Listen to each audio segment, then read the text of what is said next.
Good afternoon to everyone out there. So good to see you. How's your Tuesday going thus far?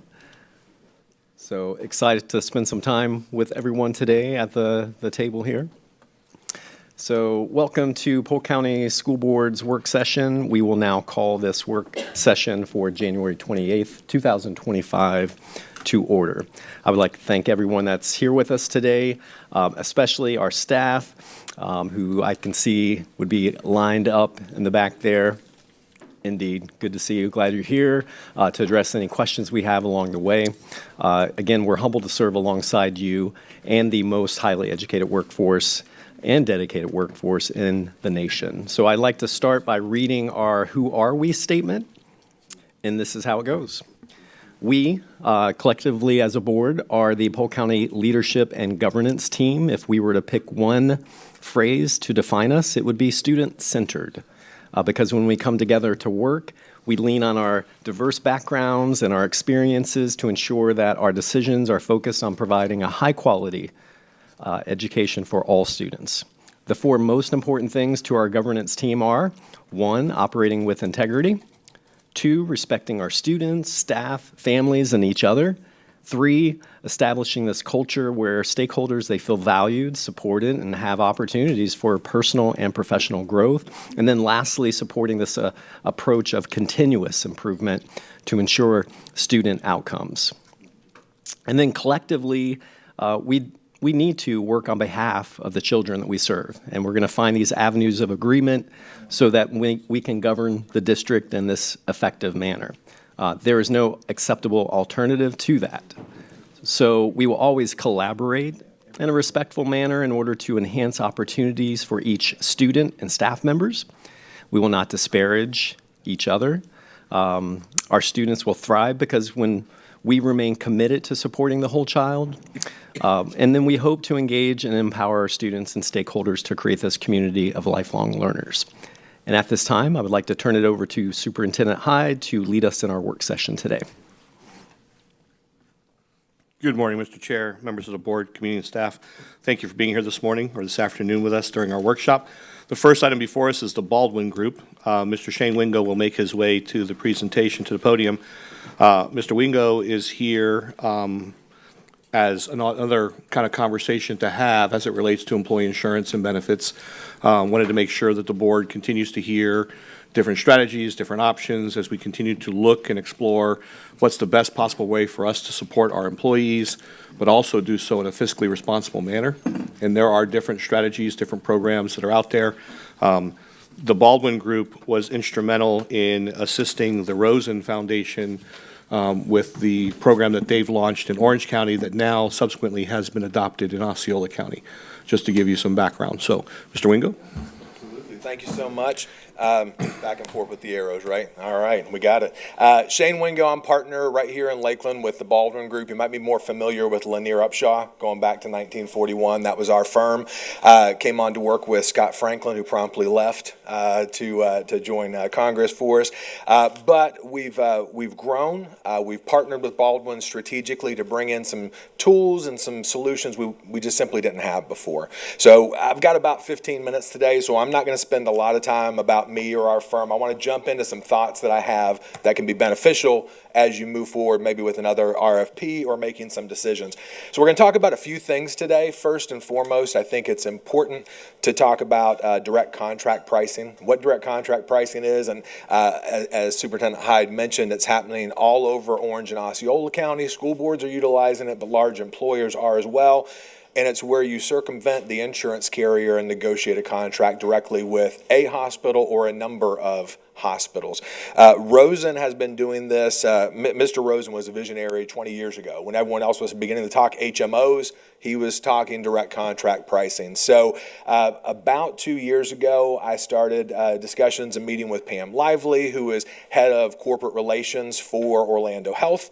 And how does this model work? What's happening in Greater Orlando that can be brought to other areas that aren't being serviced the same way? So how does direct contract pricing work? Simplified, very simplified overview for 15 minutes. And how does Polk County's Polk County Public Schools model currently compare? First off, you have your own clinics. That was number one for Rosen, is what do we set up in a way where we can absolutely control costs? Because we pay our physician, we pay our groups, we know our overhead, and from there, we don't have any other cost. Every employee that goes there is an absolute savings. So that's first and foremost. One of the things we're going to talk about is how to effectively and efficiently grow what you currently have in Lakeland and Haines City. Direct hospital contract with a tiered approach. So this is what the Rosen Group is doing. And again, stop me at any time. I'll go through this pretty quick because there's a lot to talk about. But any questions, you stop me. I can stay longer than 15 minutes if you choose. Orlando Health, and we'll go through this in a moment, Orlando Health has a very deeply discounted charge sheet. And we're going to go through an example here in a moment. And what that means is compared to Advent and other other hospitals in the Orlando area, they start at a lower price point.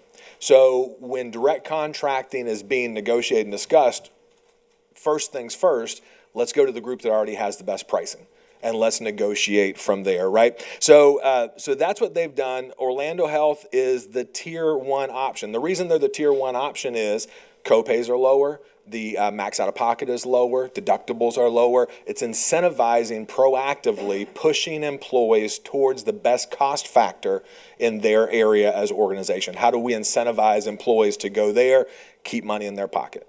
The best way, I say it to my groups, whether it's a 50 life group or a 5,000 life group, if you can incentivize your employees to make the right decisions by letting them know it's going to keep money in their pocket, the claims are going to be lower under the hood, and you as an organization will spend less on every claim as well. So tier 2 is in-network, slightly higher cost. Think physician groups, UF is in that tier 2 model. Tier 3 is out-of-network. So as you go from tier 1, 2 to 3, everything increases. Your deductible gets higher, your max out-of-pocket gets higher, your copays get higher. So it's proactive steerage of consumerism. You know, we'll spend hours on Google finding where we're going to go eat Friday night or what's the best TV to buy, but when we need to go get an MRI, we spend zero time, researching and where to go. Our doctor said go here, so I'm going to go there. So what you'll notice is if you look at what Rosen and this model is carried on with Osceola School Board as well, they made some tough decisions. Advent's out of network. Their charge sheet is significantly higher than Orlando Health and the other groups. They've got a blanket in Orlando and Osceola County. That's a lot of physicians, a lot of doctors that they're telling their employees you cannot use them. So they made the tough decisions to manage costs correctly. So having a tiered model of directing employees is crucial and making those tough decisions. The other thing is the example we have at hand. So there's something called a cost-plus model. You may be familiar with a term called reference-based pricing. It's the same exact thing. Reference-based pricing was the term 5 years ago. Got a pretty bad rap because it was very new and people didn't know how to maneuver it. And so this is a rebranding, if you will, of that model. So first and foremost, the charge amount. So what is the charge amount? Charge amount is an overinflated list price. So when you apply a sales percentage to it, it's palatable. But this is a price that if you go and you are a self-pay individual with no insurance, you're paying a fraction of this. No one ever pays the charge amount, but the negotiation of carriers are based on this charge amount. So when we get to the next slide, we're going to talk about a lot of things that were done very well as of January 1st for Polk County Public Schools with the changes you made. This absolutely is one of them. I think Great Lakes Benefit maybe was involved in the negotiation of this along with the process. You can see moving, and I've just chosen these because I like the ascending order of the prices. I just got a little snapshot here.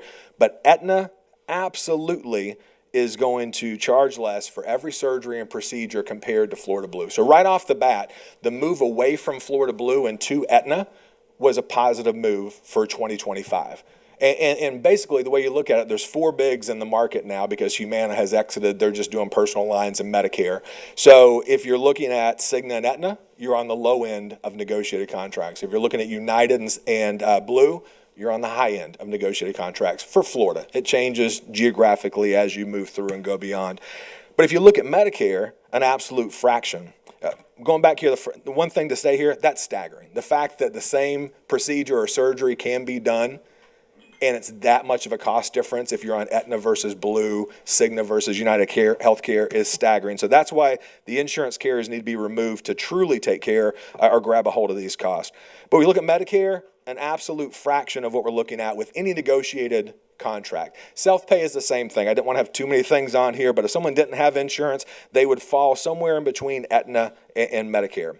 So what does this model look like? If you negotiate a direct contract with whomever, Orlando Health, Lakeland Regional, Watson Clinic, whoever it happens to be, if you negotiate that contract, you're saying, I'm going to pay you Medicare, I'm going to add a percentage on top of that, and I'm going to pay you within 30 to 45 days instead of maybe 6 months from now when the hospital receives it. Because everyone says, why would a hospital agree to cost plus 70% if it's $3,000 to $6,000 on that first highlighted item less?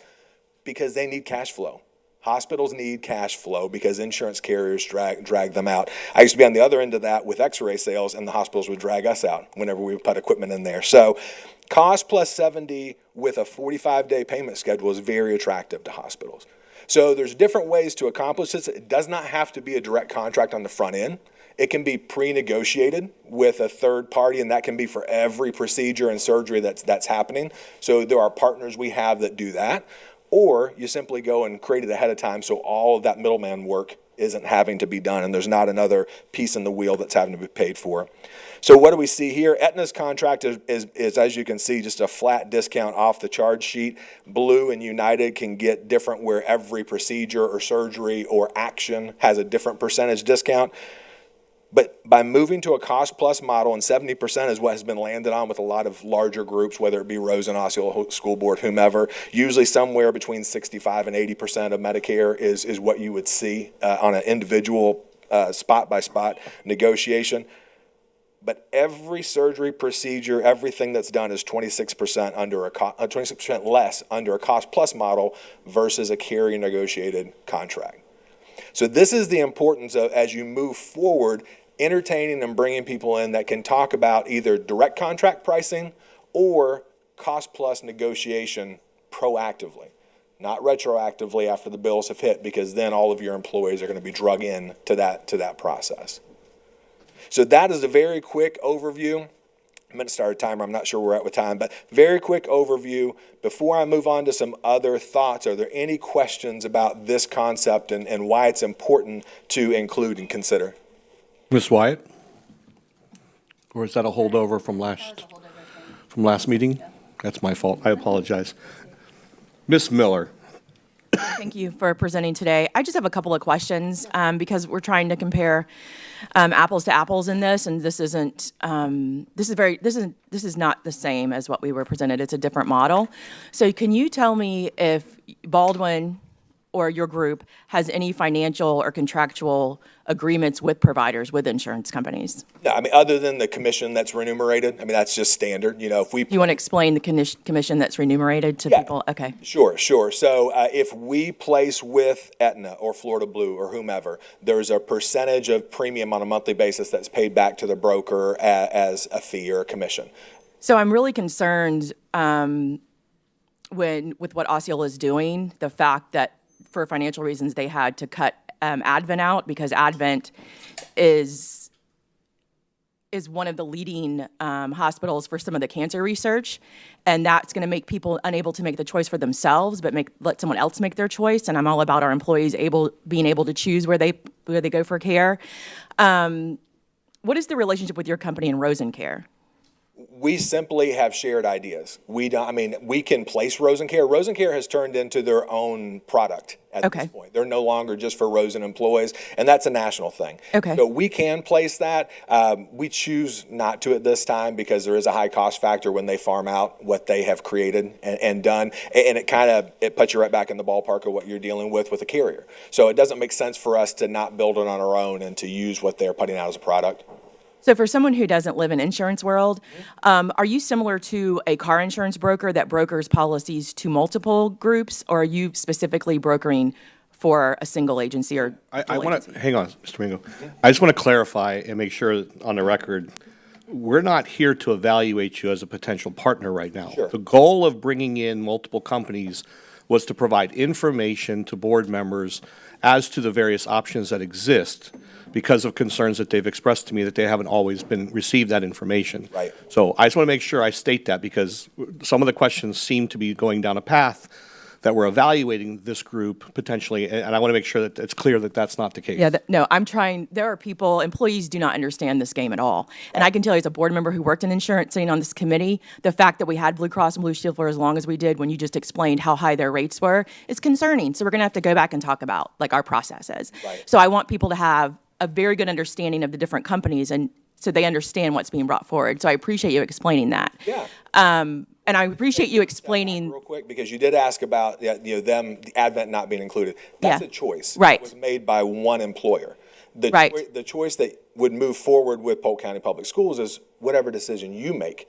And that's what I And wanted. how you tier that out. How do you proactively steer and make it as inclusive as possible, but create those tiers where if an employee just absolutely has to go here, they're bearing more of that cost and you're helping get them to the right cost factor. But that's all a choice. They weren't excluded. We might not choose to exclude them. It all depends on the employer. And I wanted to do you a favor because for employees to listen, to hear exclusions, then my phone blows up with, don't pick someone who's going to exclude a provider. Right. And so I wanted you to be able to explain that. So thanks for explaining that's just, you're brokering the relationship and the contracts between the groups. And that's what I was trying to get people, that's what I was trying to get on air for people to understand. And so that would be made internally. But I do appreciate, we've looked into this program, and I know other groups that use it, so we, talk to them has been very helpful. So I appreciate you coming today, and I hope that people are listening so they can better understand how we make the decisions for our insurance. Yeah, my pleasure. Thank you. There are no further questions. Okay. So let's talk about just a few things after, this is just a quick review of your benefit guide. It's available online. I pulled that guide and I wanted to talk about just a few quick things. First off, the changes between 24 and 25, phenomenal. We talked about one right there. You've incorporated proactive steerage without direct contract by partnering with Embold. Embold will take a scheduled procedure. If it's not in the right place, they'll reach out to the employee, educate them, and try to move them maybe from Lakeland Regional for an MRI to RIS. It's just a different cost factor, and the doctors read the same images. Medical tourism, whether it's domestically or internationally, huge, because the cost factors in Indiana for a knee surgery might be much different than they are here in Polk County, and to have that done there, tremendous. Major wellness initiatives with diabetes management and more. So sweeping changes, is there enough that's been done there? I think one plan for every employee is something that needs to be discussed more readily. I'm 50 years old. I have ulcerative colitis and a $700 monthly medication. I have all these things I might deal with. My 25-year-old son that works over at Boring is 10 foot tall and bulletproof. It isn't going to use his plan all year long, So having the same cost factor for those two employees, it's got more money coming out of potentially the school board's budget than necessary to have one plan to meet the needs for different employees. The clinic partnership, Doc in a Box, Jet Dental, some of these supplemental things that can be added on. Something like Jet Dental, which is a dental service that would go to the schools, it's totally free. It doesn't cost you one thing. They just get paid by the insurance carrier. But then what about the Doc in a Box options? So before looking at expanding clinics on a brick and mortar standpoint, which can be literally millions of dollars and a 5 to 8 year ROI to get that money back, look at some cost-efficient models like creating your own mobile care units. Very cost-effective, utilizing your people in the clinics to go out on site. So create your own Doc in a Box. Very interesting right here in our own backyard over in Tampa, urgent care level kiosks, medical grade cameras to do everything except for stitch and bandage. But anything else you go to urgent care for, 24/7 kiosk that can be placed anywhere in Polk County, available to Polk County School Board employees, dependents, and you can even outsource that and make it a revenue generator to help pay for itself if someone outside of your group utilizes it at whatever charge you say per pop. So they're not having to go there. And then what about dead space? What do you have on current locations? What do you have with other municipality providers? What can be used to partner with other medical facilities where instead of expanding by brick and mortar, since you're Haines City and Lakeland and nowhere in between currently, how can you financially expand in a fiscally responsible way without new brick and mortar solutions? And as you look forward to these other discussions, I would suggest be general. If there's another RFP coming out, don't give the answers to the quiz ahead of time, right? Talk about that you want to be inventive, you want to move forward. but let those thought leaders come to the surface. Let those thought leaders be the one that say, this maybe isn't what we end up with, but we're going to explore this, we're going to explain it, we're going to present it, we're going to make it as clear as possible to not just to you as a board, but to the employees before anything were to move forward. So just some thoughts I had on the benefit guide. I'm not going to go over this last slide, but what I handed out has it all there. It's important to look at firms as you're evaluating that are multifaceted. We talked about multi-generational. Have a communication specialist that's going to take those concerns and talk to a 25-year-old and a 55-year-old in the terms that they need to have it explained to them so they feel comfortable with the benefit plan. So again, I'm not going to go through all of this, but I wanted to provide that to you so you could look at just some thoughts as you move forward and begin to evaluate, again, possible partners. Once again, any further questions that I can answer or help clarify before I let you move on with your meeting and get out of your hair? Ms. Fields. I just wanted to know, is there any other school district that you're working with other than Osceola? Now, I work with a lot of charter schools. I work with Florida Southern right here locally for their employee benefits. I've consulted with some charter schools. We as a firm work with a ton outside of the state of Florida, but currently inside of the state of Florida, no other school districts currently. I have worked with Avail and talked with them at length about different opportunities, but not currently in Florida. Thank you. Thank you. There are no further questions. All right. Thanks so much, everybody. Appreciate your time. Next item up for the board is the fiscal year 2023-2024 internal funds audit. And I will invite Ms. Jenkins and Line to the podium. Sorry, Mr. Nunez.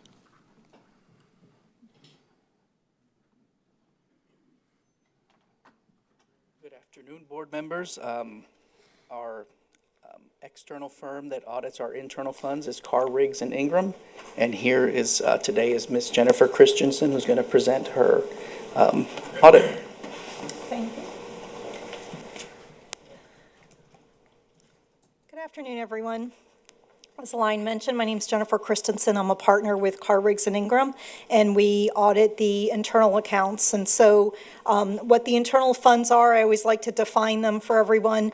These are the funds that the schools raise, the students raise, the prom ticket sales, the football ticket sales, the fundraisers, the field trips. And so that's the type of money that's running through the internal funds. I'm going to go through a little bit of an overview of the financial statements for the internal funds and then talk about the audit process and some of the required communications. And then I'm going to discuss some of the school findings that we had and then some district-wide comments that we had. So if you look here at the financial statements, and just to kind of, at the time that this presentation was submitted, it was in draft format, but the final financial statements have been issued and nothing changed from the draft to the final. So anything you see here will agree to the final financial statements. And so, but if you look here, you could see our total assets and total liabilities. Normal for internal funds, there aren't going to be a lot of liabilities just due to the nature of our year end is June 30th. Schools have been closed, so there's not a lot of activity going on in internal funds during that June period. So the liabilities are normally accounts payable, bills that are owed. That's going to be a lower number. And you could see it's pretty comparable to the year before.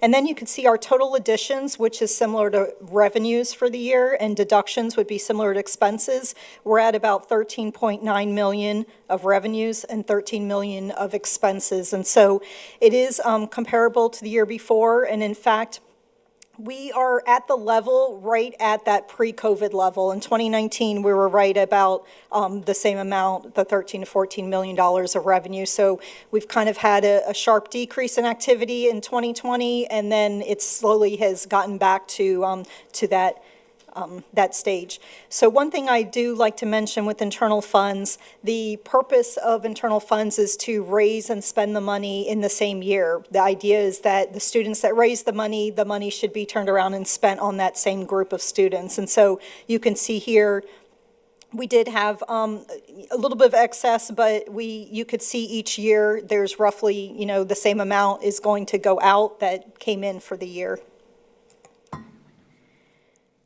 As far as our report, we had an unmodified report, which means a clean audit opinion. And we had 2 audit adjustments during the year, and they were both adjustments that were provided to us from the district. One, they both have to relate to the Career Center's accounts receivable. One was to record the accounts receivable from the current year, and the second one was to allow for AR from prior years that were deemed uncollectible, and those are from probably 3-4 years ago or older. We also had what we call a past adjustment. A past adjustment is an adjustment that is small in nature, so it's immaterial to the financial statements, but we have to keep track of them to make sure the cumulative effect of all of the past adjustments are immaterial. But we only had one, and it was actually just the carry forward effect from the prior year of some differences in inventory counts. We do go out to a few schools at the end of the year, and we count their inventory, and we had some differences at one of the schools we were at, and so that was from the prior year, and then this is just rolling forward the effect of that. So that will go away, and we won't have that adjustment in future years. As far as sensitive footnotes, there really aren't a lot of footnotes that relate to internal funds, but one that if we had a concentration in investments, if we had a large percentage of our investments held in one investment, we would have to disclose that. Government standards require that that's disclosed in the footnote, but there were no such concentrations this year, so really that would probably be the most sensitive footnote, but just saying that there were no concentrations, so that's a good thing. As far as our audit process, there are certain things we're required to communicate to those charged with governance, which would be the school board. And one would be if we had any disagreements during the audit on accounting principles, accounting standards, how to apply them, and we didn't have any such disagreements. We would have to discuss if we had any difficulties during the audit, if we came across any fraud or illegal acts that were material to the financial statements, we would have to communicate that to you. And we would have to communicate if we were aware that management consulted with other accountants regarding accounting principles and standards and how to apply them, and we're not aware of any such consultations that were made. So I always like to kind of point out it takes a village to get this audit done, and so I'd always like to kind of acknowledge the different groups that we work with during the audit, because it is a lot of, we ask for a lot of information, we ask for a lot of support, hundreds and hundreds of samples that we select, and so all of these groups really help to make sure that the audit runs smoothly, and it definitely did this year, so I'd just like to point that out. Besides auditing the financial statements, the other side of the audit for internal funds relates to compliance testing. And so we go and we do compliance testing in some of these, or all of these different areas that you see here for 100% of the schools and departments. Anyone that has an internal fund, has activity in the internal funds, we perform compliance testing. And so I just wanted to bring up some of the different areas that we look at: fundraisers, we're going to look at admission events, ticket sales, and so so you can see the different areas that we test.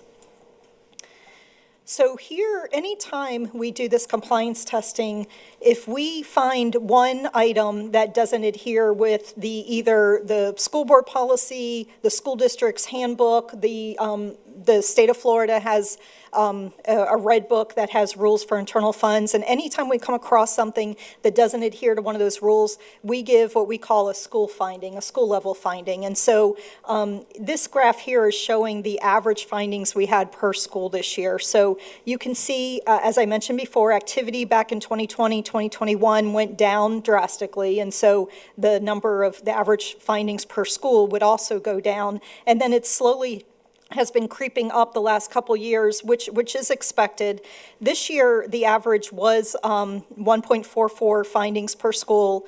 But as we move on to the next few slides, we'll see there was one finding that we had a lot more instances of this year, and if we were to back that finding out, our average findings per school would be at 1.13, I think it was, so it would actually be right at the level it was at last year. So I just wanted to make sure that that was clear.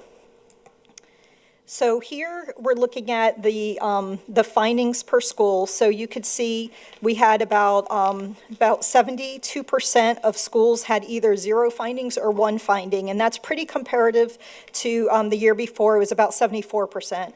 And then I kind of go down to the bottom of the table. Schools that had 5 or more findings was 8%, which is the same as the year before. So it has been pretty consistent. And then you can kind of see to the left-hand side, I just like to show the information in different graphical methods just to kind of see the pie chart. You could see how many schools had no findings or 1 finding, that it is a significant percentage of the total schools.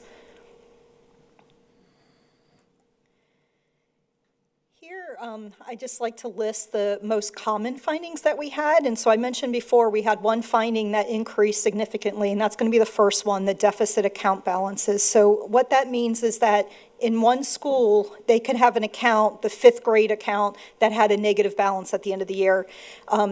Doesn't mean in total the school isn't negative, but it's just within their funds, they had 1 negative account, or, possibly more than 1. So we had 68 instances where there were negative deficit balances at different schools. And so that's something we're going to talk about in a second when we get to the district-wide recommendations that we have. And so you can look down and see fundraisers. A lot of times we see findings that relate to forms not being completed properly.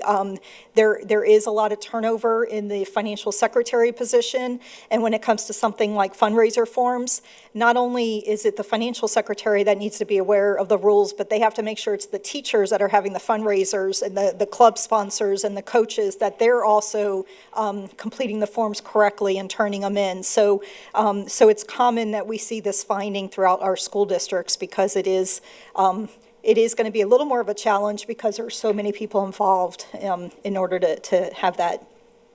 I did want to point out one other, the 3rd one down, disbursements not approved. It says 0 in the prior year, and that's a little misleading. I wanted to bring it up to your attention. That was something we tested a little different this year, so where we didn't in the prior year. So I don't want it to look like it probably should be an NA in the prior year, but we did have some instances, and some of that is because of the documentation that we have, we're not able to tell if a disbursement was approved. So we're basically looking to see, when a school buys something, did the principal approve it ahead of time? And in some cases in the system, the dates that are captured are not the order date, but more the quote date, but we're unable to tell sometimes which one it is. So there are even some of these cases where they may have gotten the approval ahead of time, but we're not able to tell because of the dates that are in the system. So but I still felt like, because it was on there 27 times, that I needed to include it on this slide.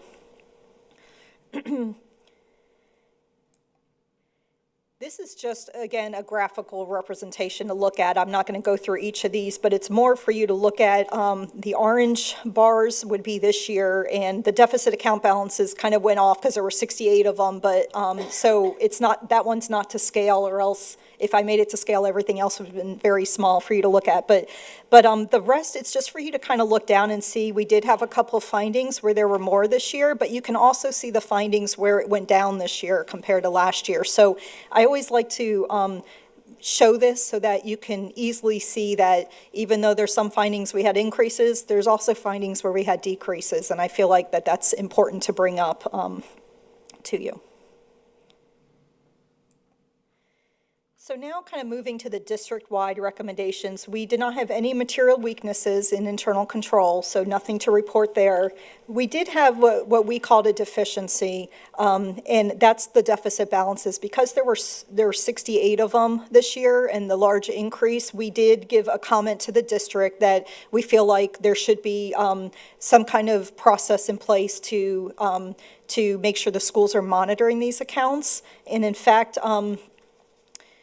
we had recommended they monitor it. Back in October, the district had already started a process where they're informing the schools on, I believe it's monthly basis, on a monthly basis of whether they have any of these deficit balances. Because a lot of times when we give these reports, these findings to the schools, we then have an exit conference with the principal and the financial secretary. And at that time, they give us responses to these findings. And those responses are supposed to include, like, how did this happen? And then what are you going to do to prevent it from happening in the future? And a lot of times when we talk to the schools, they'll say, well, we just didn't realize it was negative at the end of the year, or we're going to have a fundraiser, but the fundraiser is going to be in the following year to try to get that deficit back to zero. So with this new process of letting the schools know ahead of time or each month that they have deficit balances, it gives them the opportunity to let the coaches, the sponsors, the teachers know that they're negative and they need to do some fundraising now in order to get those balances back to zero by the end of the year. So a process has been put in place since we did the audit. And then the other item we had was an improvement point, which is, so it's not considered an internal control deficiency. It's just something we saw when we were testing IT general controls, that a disaster recovery test should be performed annually. And our understanding is that there is a system that's in the middle of being implemented that's going to allow for those tests to be done again on an annual basis. There were a few years where they weren't done, but now there's a new system, so that should be done in the next year. I would expect when we come out next year that we would see that testing done. Any questions that you have for me or about the audit or? Ms. Miller? Hi, thank you. Hi. Once again, no, this is always very good information for us, and I know you're going to get into how we go back for the recommendations, but I know, and this might be for the superintendent, because you had just explained, and we hear this from schools sometimes, especially for the accounts that are internal, where the secretaries or the coaches or the people that are moving money for the small activities. Do we have, Superintendent Hyde, do we have a video or something they can go back and watch for if they have questions on how this is done? Because a lot of this is just human error of receipts and things. I just want to make sure they have a good resource to go to. Mr. Nunez? Oh, you have the answers. Thank you, Mr. Nunez. So we are currently working on a Schoology course Okay. that we hope to launch by next month. Training in the past usually consisted of just a once-a-year annual training where, because of turnover, we had new secretaries coming in that were being missed. But we plan to have that course out so that it can be taken on demand and then stay there as a resource for those, how to do those processes. Yeah, thanks so much. I think we've talked about this in the past on how important that would be, because our secretaries, usually are they stress about this part of it because they want to make sure that it comes in as a clean report. So I think that will help them have a resource to go back and view if they have questions. Yes. Thank you. Mr. Keys? More of just a comment. Want to say thank you to Mrs. Christian for coming and presenting to us today. And having served on the Audit and Finance Committee for almost 6 years and chairs for a couple of years, I'm all too familiar with the findings and what they provided to us. But I would say I want to echo in that, and for my colleagues here, is that the turnover is probably the main issue. And thank you, Mr. Nunez, for explaining the new training coming forth, because I think that should be something that would be provided as part of an onboarding for that specific job. I had a family member specifically who was the financial secretary at a school of ours. So this is something that's desperately needed, and I think that probably the majority of the findings are going to be directly related to turnover and understanding the process. So appreciate you guys for presenting today. Ms. Fields? Thank you. Just wanted to reiterate about the training. I know that that's something that we discuss annually. And so I just want to make sure that we're ensuring that when new people come on board, that they are getting what they need so that they do understand the process and the procedures. Yes, and currently what we have also been offering is with coordinating with the principals. We have had new secretaries that have come online, or just those that feel they need more in-depth training, and they do come here to the district and they'll spend a half day with our department. They'll then be able to cycle through each of the different areas, so they'll sit with the specialist that handles the P cards. They'll sit with the specialist that handles collections of money, and that way they get a more hands-on training as well. But we hope with the Schoology course that that'll be available on demand, and they won't have to physically come as often to do that. Thank you. Ms. Wyatt. We've talked a lot about the training for our financial secretaries over the past several years and that turnover, so I'm thrilled to see it's an on-demand course now. One of the things you mentioned earlier was some of our teachers that are sponsors for clubs and things like that. Is their training done by the financial secretary? Is there going to be a Schoology course for that level of, is there anything on the horizon you can tease for us today? We don't. Typically, the teachers that are over the clubs would be routed through their finance secretary at the school for that information, but that is something that we can put together.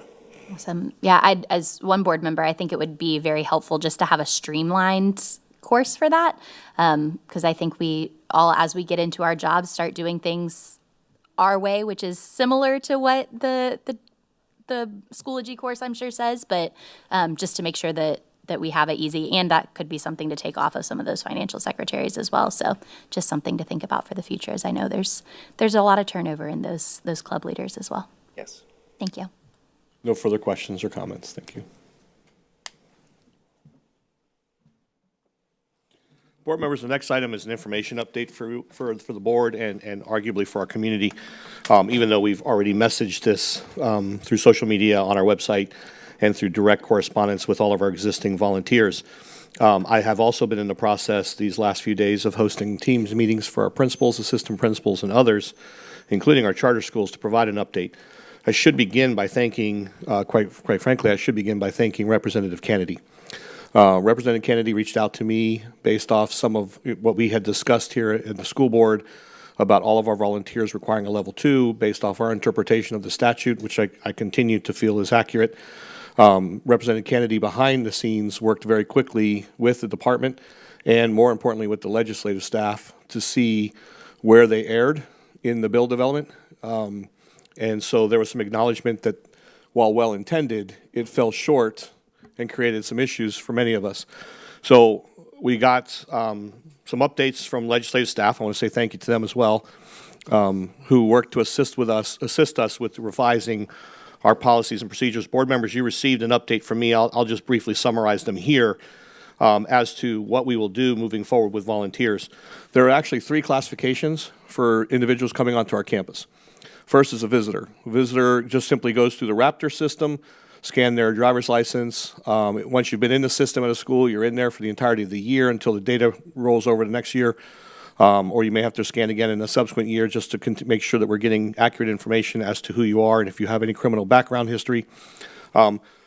Visitors are there, parent-teacher meetings, they're there for performances, they're there for other activities that do not require them to supervise students in any regard. Okay, they're there with their child, they're there as a family, and they're short-lived visits. Level 1 volunteers will continue. The fee for a Level 1 volunteer based off the board's previous and current decision to continue to supplement the cost of Level 1 volunteers will remain at $25. The biggest distinction between that and a Level 2, just to make it absolutely clear, the distinction between what defines someone to be classified and interviewed or reviewed and approved as a Level 1 volunteer or Level 2 volunteer is whether or not they will ever be alone with a student. That's it. It's the easiest thing to basically reflect on. So if you have someone who's coming into your campus and they work with one of our many agencies that we partner with, every meeting we start with at least 2 partners that share how they're partnering and working with Polk County Public Schools and our students. So let's say that they come to the school and they say, well, I'm going to read with a student. And typically they would take that student out into the hallway. They must have a Level 2 background check because they are no longer in the direct line of sight of a Polk County Public School employee. However, as I shared with principals and administrators these last few days, the easiest solution to that is have the volunteer go to the back of the classroom and read with the student, or find another site on your campus, media center, where mentoring and those types of things can take place because they're in the direct line of sight of a Polk County Public School employee. And so it does matter what they're doing and with whom. There are some complications that people need to understand, including some of our parents. So for example, chaperoning field trips. If a school goes to an end-of-the-year field trip and Mr. Hyde's class has 4 parent volunteers, and we divide my class up into groups of 5 or 6. And the parents, we say, okay, we'll meet at 11 o'clock for lunch right here, and then be back at the same spot to load on the buses at 4 o'clock. Those parents must have a level 2 background check because they are not going to continuously be under the line of sight of myself or any other public school employee. So there are some distinctions. Schools have also been told you have flexibility with some of your internal funds. You have SAC, PTSA, PTSO, you have booster clubs, you have other mechanisms where you can choose to offset some of the cost for those level 2 background checks. And given the specificity in which those level 2s are required, we're not talking about having to do the entirety of your parent population. It is $97. We've been saying $100 because it's $67 for field print to do the state and federal background check. And then the state mandates an additional $30 fee that will cover 5 years of data security in the new clearinghouse. Thank you. That is not yet active. We keep getting told it'll activate. Right now. March is the deadline. We are not waiting for them. We're encouraging schools to go ahead and get out ahead of this. We already do level 2 background checks for non-employees for athletics, so we have a mechanism in HR to track and monitor those individuals. Ms. Crowley is working with HR to make sure we have a similar process in place for any remaining level 2 background checks that have to be documented so that when we get to end of the year activities, spring break for high schools is a big trip period of time where many of our schools will travel all over the U.S. to various competitions and or celebrations. Many of our teams will go someplace warmer, right? Kind of, I joke. But they'll go someplace for swim competitions or swim training or wrestling or those types of things. Well, you're going to have chaperones, and you're going to have overnight chaperones, which means they must have a level 2 background check. There are exemptions, as we've discussed previously, law enforcement, those in the medical industry, all Polk County Public Schools who have already had employees who've already had a level 2 background check.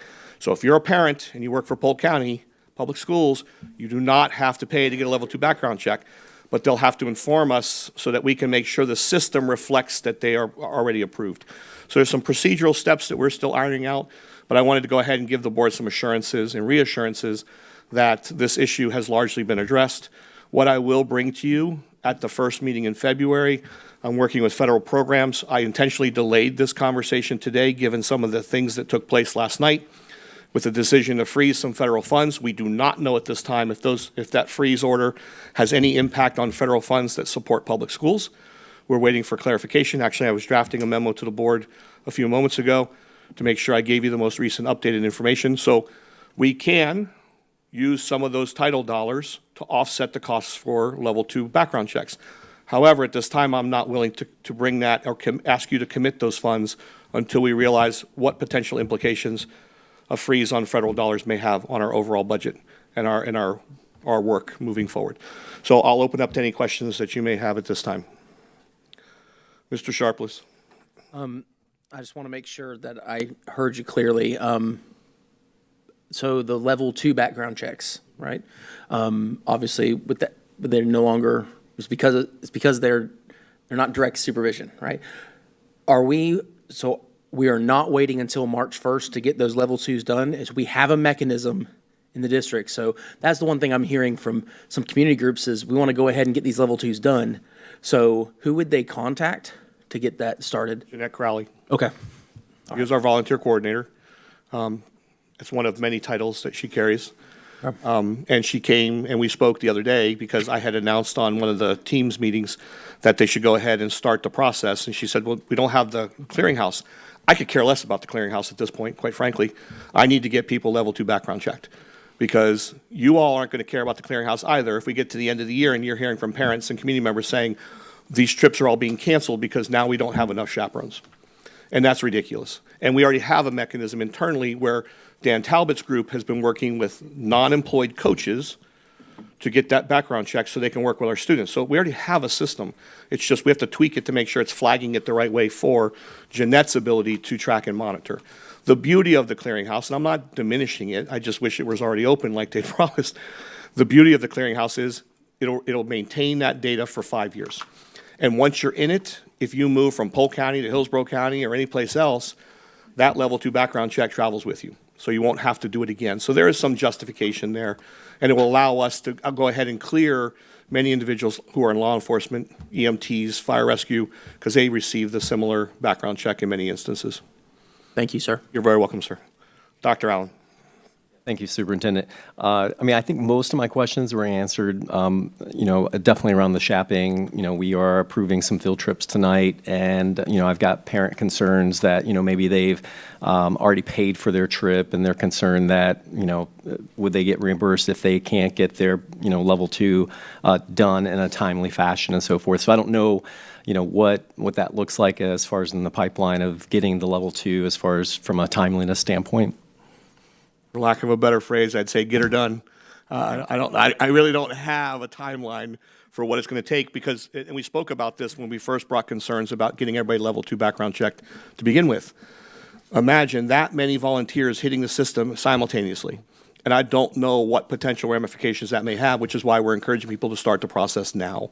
And that way, they're less likely to be inundated with applications to review and to process and to load. So that process, please contact Ms. Crowley. She'll be able to assist and give them additional guidance. Get her done. Just get her done. Thank you. Ms. Wyatt, that's as country as I'm going to get. So. No, you've been here too long, apparently. This is not how you came to us. Does the level 2 transfer into the clearinghouse? So if I go and get my background check today, it will be recognized in the clearinghouse and just be, like, the 5 years would start Yes, ma'am. as soon as it's approved? Or when? Procedurally, the last thing I think we need to settle, and I'll wait for Ms. Crowley, Mr. Warren, and Mr. Davis to bring me a final recommendation procedurally how it's going to take place, so we can communicate that effectively. The last remaining question I have, and I'll just go ahead and state it here, is, in my opinion, we should only charge the 67 and then charge the 30 to then roll them into the clearinghouse. But the 30 may be, depending on what happens again with federal funds, if the board approves some of that funding to be set aside to offset the cost of volunteers, as you've done for level 1s, then maybe we're assuming that $30 cost on our end, and we don't have to impact the volunteer again. So I think there's still some things to work out, but yes, ma'am, it will migrate over to the clearinghouse. We will ensure that that takes place. Okay. And then sorry, I have 3 questions. My second question is, for the cost of it, is that something that needs to come before the board? Because I know usually our user fees, we have to approve for anything. That's an interesting question. I may have to speak to Mr. Murphy offline about that. And if so, is You that would something approve, that we you need would to have a definitely special approve session the additional dollars to be used to offset. I don't know if that would fall under fees that the board would have to approve because it's a condition of state statute.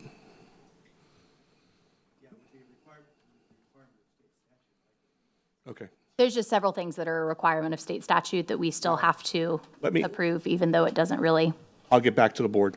I'll send out a response. Okay, thank you. I just want, if that is something that we need to approve, we may need to have a special board meeting to do that sooner than Yes, ma'am. February 28th.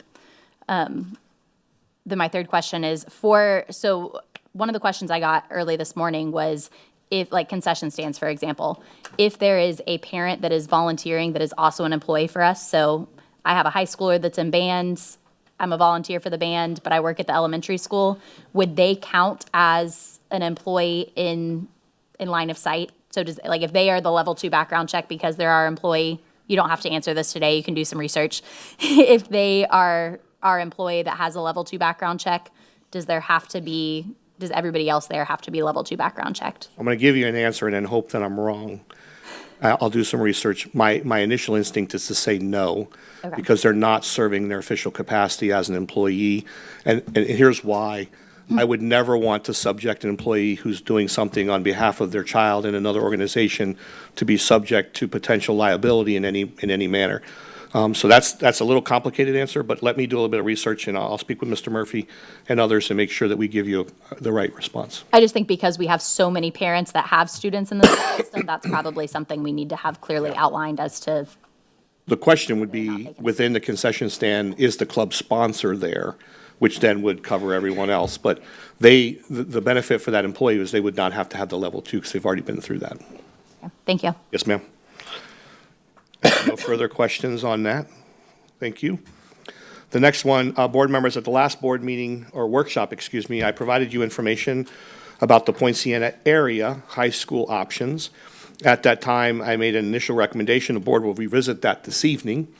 Since that time, I've received a few questions pertaining specifically to that project, some as recently as today. I did provide the board with an email summary response to as many questions as I've received since the last board meeting on various topics. And so I wanted to, again, provide you, and I think I clarified at the last meeting that I would add it to the workshop today to see if there's any additional questions you'd like to address before this comes before you this evening. Not to mean that you can't have further discussion tonight, but it's easier for us to have, and for me and staff to address any further questions you may have on the project and or on my recommendation. Before we do that, just a reminder, this is a recommendation from my office based on information we've received and the process that we followed. The board has two options. They can either accept the recommendation later this evening, or they can reject the recommendation and ask us to go back out for a traditional process rather than a P3 proposal. So that's just background information for the board and for anyone else who's interested. So I'll open it up to see if there's any questions, comments, or concerns.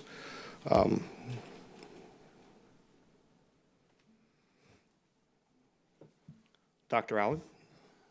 All right, I guess I'll be the first one, or maybe the only one, just to get some thoughts out there. You know, this has been a long journey, an extremely long journey for us, and I'm going to just say I'm with you on this item, Superintendent, and the work that's been done. However, I'm not 100%. I still have some hesitancy, and I just want to get those out. Yes, sir. And that's the goal of my thoughts here at this point. So for me, you know, the redeeming factor for me right now is that RADA Construction is a part of the process. I've got confidence in their brand. There's a sense of credibility there. So that is probably the one redeeming factor on this. But other variables around this, I just need to lay them out there. And I think you've addressed a lot of my concerns thus far. I appreciate Ms. Matthews working with me on this as well, and some of the questions and concerns that I've had. So I just want to get it on the record, right? Why did we not terminate the previous contract with Shingle Schultz to provide architectural renderings for the Poinciana High School? I mean, that was my first question. I think you've addressed it. That services agreement, it was basically awarded May 9th of 2023. That was previous to us issuing the ITN, and in my mind, it created like this conflict of interest. Although it's not there, but in my mind, it's there because, you know, obviously our lack of communication through this process has definitely been limited. So I can create narratives that may not be accurate. So I just want to put it out there. But I find it interesting that, you know, the best and final offer between the two entities at that point was approximately the value of the contract, which was sitting at about $5.8 million. Now, it's a false narrative in my mind because I think Ms. Matthews, dug into this to make sure that we did not pay anything out on that previous contract. So it's a moot point. So I appreciate that. If there was a payment under that contract, that to me would have been a big concern. So, and apparently we did not. So I would have, and I still would feel more confident that we had terminated that previous contract with Shingle Schultz before moving forward. And then secondly, I call into question the validity of my vote. And I was going back just even a few minutes ago to that August 24th meeting of 2021, and I wanted to know, okay, what did I cast my vote on, right? So I cast my vote on, the acquisition of that property is what I cast my vote on. So, I mean, I was a fairly new board member. I know, Superintendent, you were maybe here a month at that point, but we as a body, we voted to purchase the same two parcels that are now existing in the Fortress proposal. The vote was 5-2. What really bugs me more so about it, yes, okay, we voted, we didn't purchase, apparently, but we voted to purchase the property at $49,000 per acre with the wetlands being purchased for $10,000 an acre. Now, the two board members that voted against it at that time because they thought the property was too wet. So my wishes are that we would have been at least informed that we terminated that and did not purchase that land. That was never communicated to us. If that did, occur, I would like to know when we did that. Because obviously we did have to communicate. We had a timeliness on the escrow. I think Boswell Dunlap was handling that at that point as well. So now, here we are, and that property is being spent at $160,000 per acre with no wetland discount. That's a problem to me, especially when we're here to bring the sense of accountability to our financial conditions. So now, the other thing I was asking is, does Fortress have ownership of that property? And I don't think I've gotten a clear answer on that one yet. I think continuity is something that we've continued to talk about as a board here as it relates to succession. I do know that there was a transition that took place with our assistant superintendent at that time, but we have to be more aggressive in when these transitions happen, that there's a sense of continuity in our decision-making.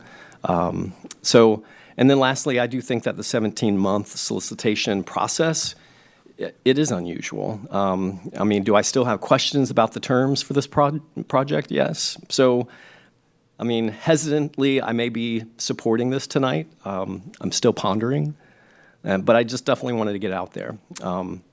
But I will not be supporting the extension of the portable lease on the contract at Haines City High School when that comes back to us. So my hopes are that the timeline for the construction process would move forward. So that's all I have. And I know it's long. I've just been distilling on a lot of these thoughts for quite some time now, but I just want to get those out there on the record. Thank you, Superintendent. You're welcome. I'll provide a couple points of clarification. You mentioned Shingle Schultz in their contract. Why wasn't it terminated? I did address that publicly at the last meeting and clarified that because Shingle Schultz was contracted to provide us a prototype for a high school. And there are multiple examples in Polk County where a prototype school model has been used because you save costs over time replicating that design. Since they did not do any work, again, no conflict of interest, they never billed us for any of that. They've not turned in a prototype. We still require a prototype moving forward. So as I shared at the last meeting, happy to spend some time with Mr. Murphy, review the terms and conditions of that contract to determine whether or not at this point we want to sever that contract and move forward in a different capacity. As it relates to the property, I tried to get you a timely response today. So they're under contract for that property. Previously, and you mentioned the 17-month delay, so I have to bring this up. Some of the delays were brought about because of a lack of transparency. And I'll leave it at that. That we felt in order for us to truly do our due diligence, as information was being presented to us about certain things that could impact our ultimate decision or the board's ultimate decision and my ultimate recommendation to the board for procurement, we had to do our due diligence, which meant that we had to get some assurances from everyone involved that there were no legal potential restrictions. John, I'm relying, Mr. Murphy, I'm relying on you to interject if I cross any lines here. Okay. So that led to a delay. So I think that's the important part here, which is each time, this being brand new, there was no intentionality behind delays, but there was a lot of uncertainty. There were times where we had to go back to Tallahassee and ask questions. There were times where we had to go to council and ask questions. There were times where we ultimately brought in external counsel based off their experience and expertise in this area. And we've learned a lot of lessons. If we never do another P3 again, I understand that. If we do 1,000 of them, I understand that too. There are some benefits on both sides.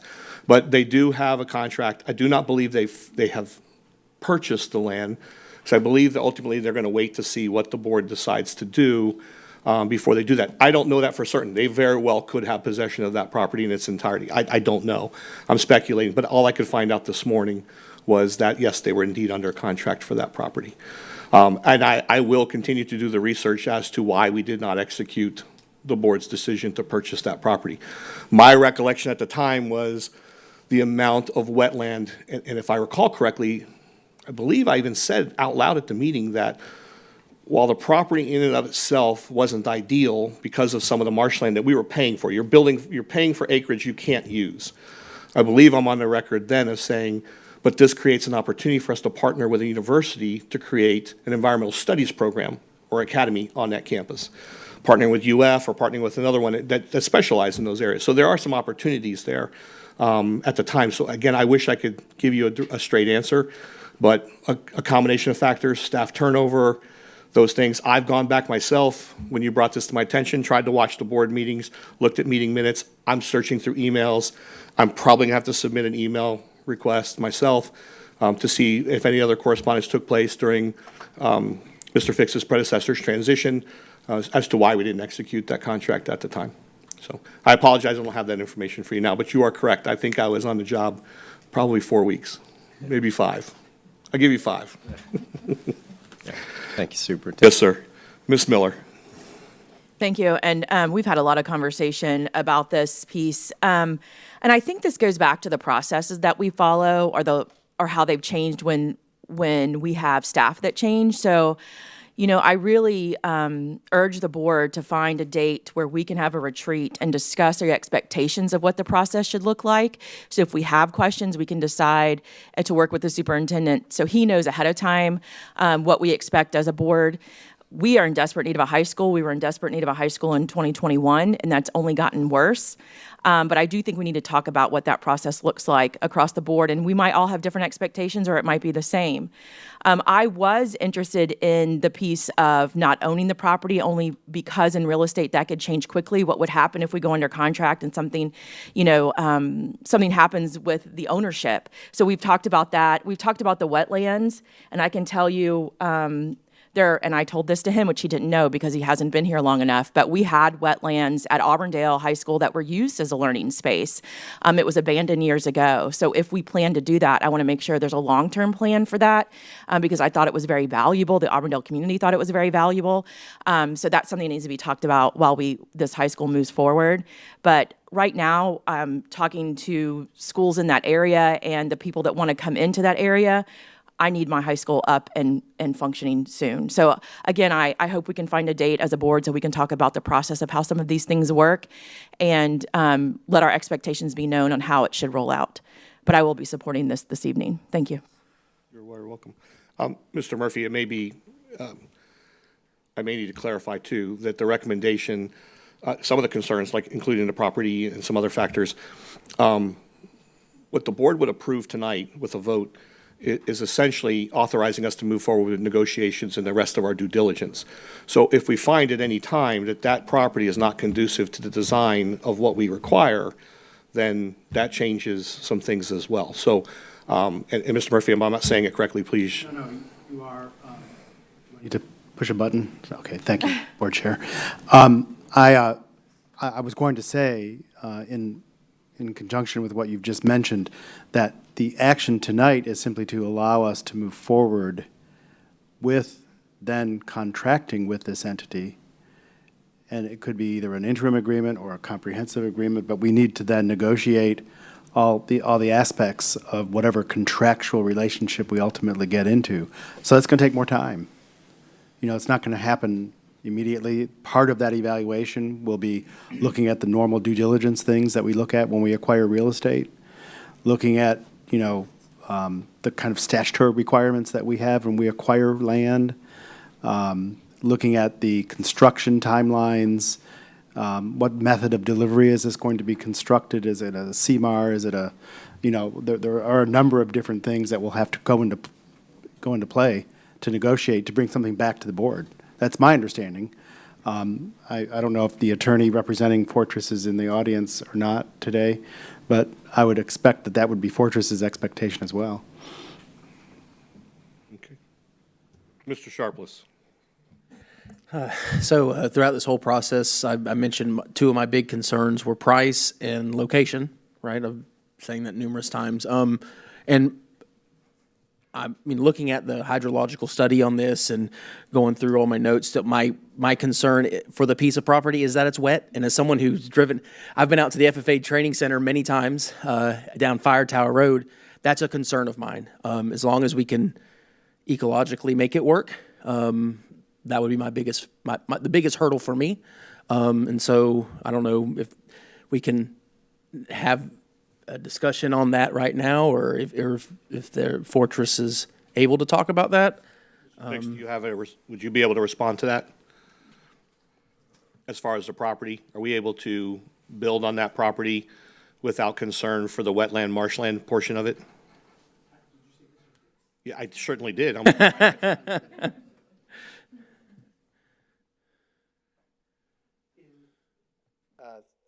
Thank you, Mr. Superintendent. Yes, in looking at what Fortress has given us in terms of a layout of the prototype, it appears that it can fit on there. It's skirting the wetlands. The other thing that they're able to do, if I remember correctly, is in working with the property owner, they're able to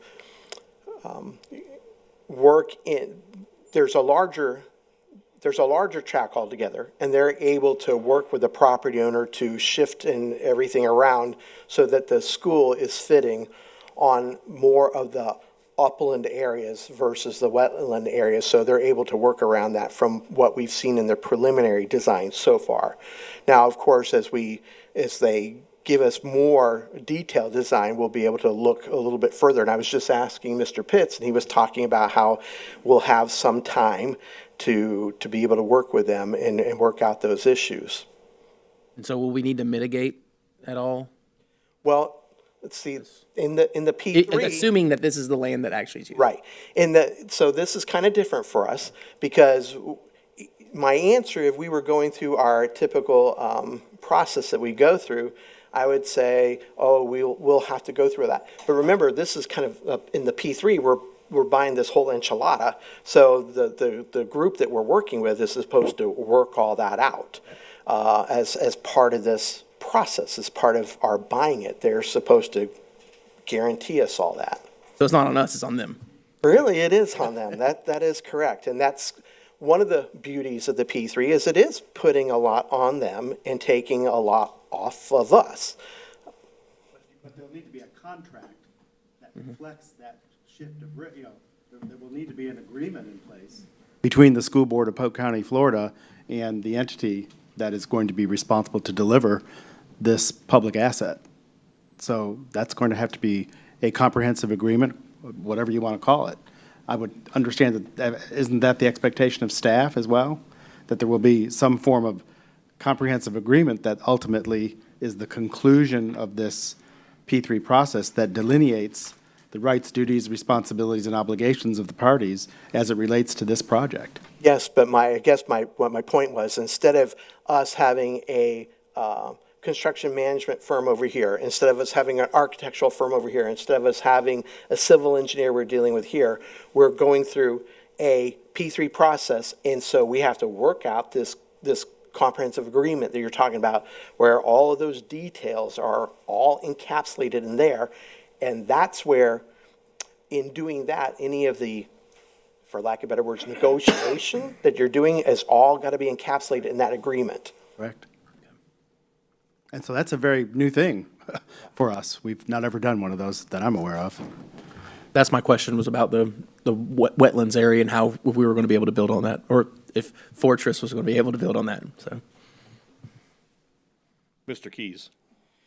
I think for me, coming on this on the backside, but following it as closely as I could before, is my first one would be, I'm pleased to see that this is an all-encompassing and we have a contractual price not to exceed any cost.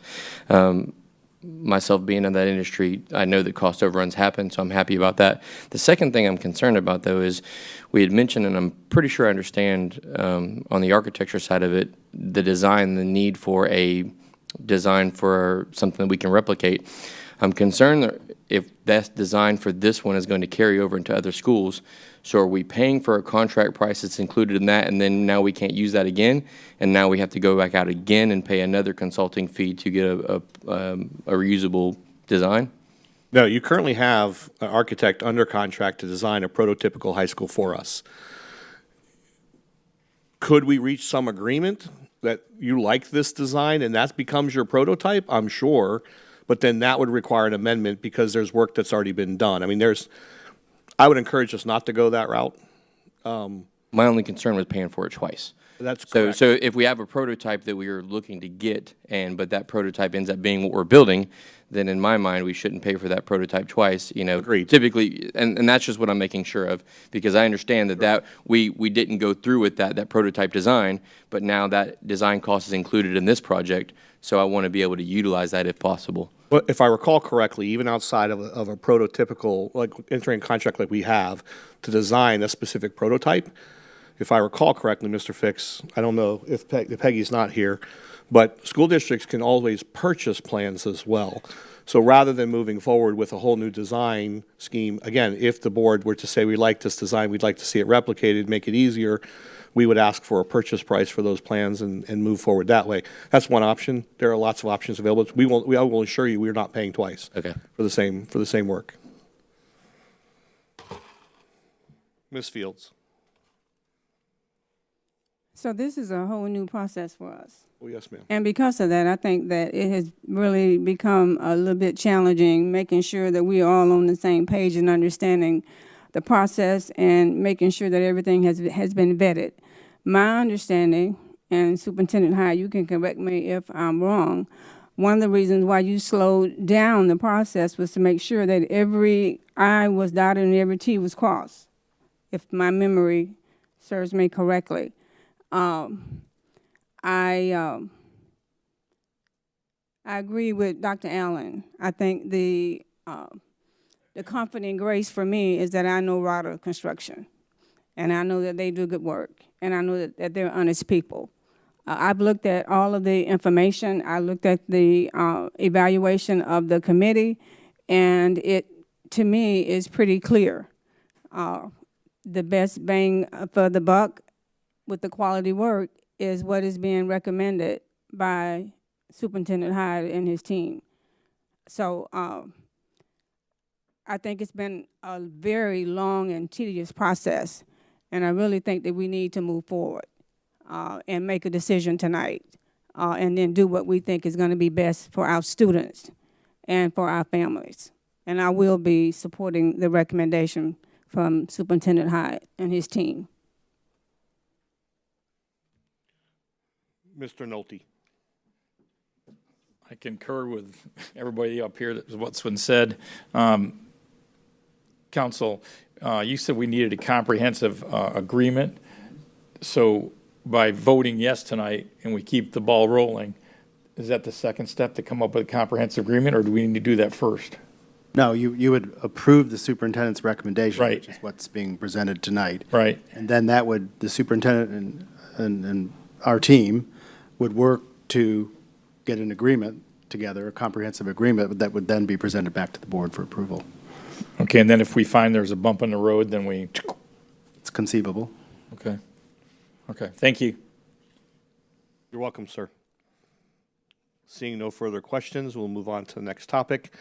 Board members, this is going to be a little bit of a redo on information you've received previously, but there are two missing pieces that I could not provide you at the time, and that was graduation rate, which just recently got released. That was all forwarded to you. And then second to that is dropout rate, which just populated last night or today, so I still have to update that slide for you.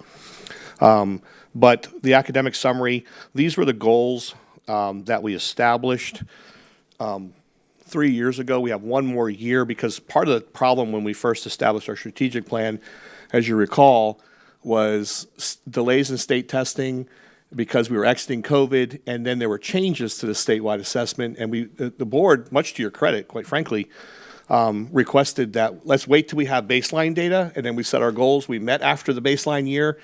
We established our goals, and then we started working through them. I am very, very happy to show you the areas highlighted in green are the areas where we exceeded or met our established goal for that specific area. What you'll notice here differently is that we've broken out each one of the core areas in particular by demographic subgroup, right? Because you've heard me say before, and I'll continue to say it, the district doesn't benefit from having a grade of an A or a B if a large percentage of a certain demographic subgroup is not making adequate performance or making adequate improvement year over year, right? We cannot create a gap between our students simply because of their color, disability, or their English language proficiency. What I'm proud about here is that 9 out of 10 cells improved from the baseline year, with the one exception in 23-24 for reading being our students with exceptionalities. And so obviously we need to spend more time there. I'm very proud of the fact that our data this year is tracking ahead of where we were last year in multiple areas. I've been providing that data to you. You'll get another update as to our progress monitoring period 2 assessments, now that those have been completed. But there are some areas in here that I think you would agree show very significant improvements from a prior year. Board members, at the end of this year, will receive additional data set. Our summer strategic planning meeting, I know Mr. Sharpless, Dr. Allen, I think every one of you has actually said this. Did we set our goals adequately? Are they rigorous enough? Are they challenging enough? Or are we softballing it to make sure? And we didn't know at the time because we had baseline data. So now you have 1 year. So at the end of this year, when we're talking about this strategic plan potentially sunsetting and moving in a new direction, you'll have 2 years of consistent data. So when we establish that next series of goals and expectations, you'll have a data set that says maybe it should be 3% per year rather than 2%. Maybe it should be 4% per year rather than 2%. But you'll have that information for you, okay, moving forward. For our students, this was our reading data, excuse me. Why is this not? Oh, yours is moving, mine's not moving because I'm looking at the wrong thing. So in our mathematics area, again, we saw improvements in 1, 2, 3, 4, 5, 6, 7 of our 10 cells. We saw some minor improvements with our Asian students. We saw, the only area I believe we saw a decline in was with our Native Hawaiian Pacific Islander students. Please keep in mind that is an incredibly small subset of students within our population. So the numerator and denominator are very, very small. So we get a C there on math. In science, 10 out of 10. That's 100%. That's pretty darn good. Ms. Miller should be thrilled. We're making gains here, Ms. Miller. In science. In science. Also, in social sciences. Sorry. So in social sciences, we did make gains. We made it in 9 of the 10 cells. I apologize, we're missing a highlight there on the 23-24 data, where we improved from the 22-23 baseline year from 59 or arguably 60% to 66% proficiency in social sciences. In the next area for acceleration, one data set, the college and career acceleration data, will not be available till March. I apologize. That's not my delay. That's typically when the state releases that. But I am proud to show that middle school acceleration improved 3 percentage points from the prior year, going from 67 to 70%. Again, our overall goal is to make sure we match or exceed the state average in each one of these respective areas. Advanced placement AP passing rate, we saw a 5% jump from the prior year at 48.9%. Keep this in mind because what you see in the next group, again, I'm a huge believer in looking at our demographic subgroups, and it's very apparent that we did not do as well with many of our demographic subgroups as we would like to have seen. However, the number of participants went up in many cells from the prior year, not just in AP, but in Cambridge and also in other areas. And so we're starting to see some students fluctuating between programs, IB, Cambridge ACE, and AP. What you will have, board members, after the meeting today, I have it, I just didn't send it to you ahead of time. You'll have the Excel spreadsheet that you previously requested that breaks out each one of these by their respective school. Because especially when we get to one of our data sets, Tenor Rock's inclusion this year in that data set significantly impacted the overall average. So again, you'll be able to drill down and look at individual school performance in each one of those respective areas. Okay. Our IB passing rate. We did see overall improvement. That very top row is an overall district average. We improved from 74.2% to 83.3% with approximately 200 additional students participating in IB. But again, demographic subgroups, we're not seeing significant improvement in their participation rates. Now, when you look at the passing rates, we met or exceeded all of our goals. So for the students that participated, that's fantastic. But participation rates are also a concern. Are we seeing the number of kids getting access to these programs increasing year over year? Are we preparing students for academically rigorous coursework? Mr. Sharpless, you're giving me that inquisitive look. I see I have speakers, so let me pause here. And Ms. Miller. And I'll come back to you, Mr. Sharpless. Yeah, thank you. I just want to know, when we meet to go over this data, is there a strategic plan or a plan because students with disabilities dropping significantly even from the base year is concerning, and I know we've changed support materials, especially in reading. Science is sometimes reading, so it's interesting to see science go up and reading not. But when you present to us, are we going to have an action plan for those? Any of these, that have seen significant decreases? So for this year, you will. In subsequent years, the action plan will be directly related to the goals that the board establishes. Since we're still in the middle towards the tail end of the existing strategic plan, yes, ma'am, my recommendations will be the changes that we've implemented to help address that deficiency. But thank you for pointing out, science is not the only reading test. Science, social studies, math are all comprehension tests first. And so that's important to note that how do you see a decline in ELA, but you don't see a subsequent decline in math, science, and social studies, or commensurate decline in those same areas. So it is interesting, and we'll make sure we dive into the data set, because beyond this, we start looking at grade level performance. Because some grade levels will perform better than others, and it's just the way the cut scores and other things play out at certain grade levels, 3rd to 4th grade being a good example. And the last thing, with students with disabilities, it's such a spectrum that the support materials that match that might look different, and some, and how that they test out looks different. So it is very difficult to capture. These other subcategories are a little bit, in my opinion, not as complicated. So I'll be interested in seeing what our action plan is, because it is a complicated set to try to hone in on what exactly is the need. Thank you. You're welcome. Industry certifications, very proud that continue to show a significant increase in the number of industry certifications that are being awarded. Even though the overall percentage declined, we increased the number by close to 3,000 additional students from the prior year. That is truly commendable when you look at that. So you're going to have a little bit of flux there in the numerator and denominator. Obviously, we want to see a higher passing rate, but I am pleased to see participation rates increasing significantly. And remember, those are two grading areas for our high schools and our middle schools, that acceleration points. And so it's important for us to give students those opportunities to be successful there. Again, when you look down, participation rates don't necessarily show a huge change in their percentages based off demographic subgroup information, but our passing rates did improve. Even in the cells that are not highlighted, for example, the passing rates for males did improve by almost a full percentage point, but again, the goal was 2, so it doesn't get highlighted, but we did see improvement from year over year.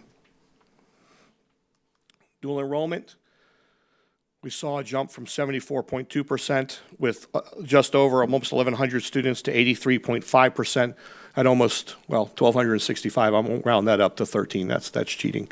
But we did see improvement in overall participation. We also saw a fairly significant improvement in passing rates.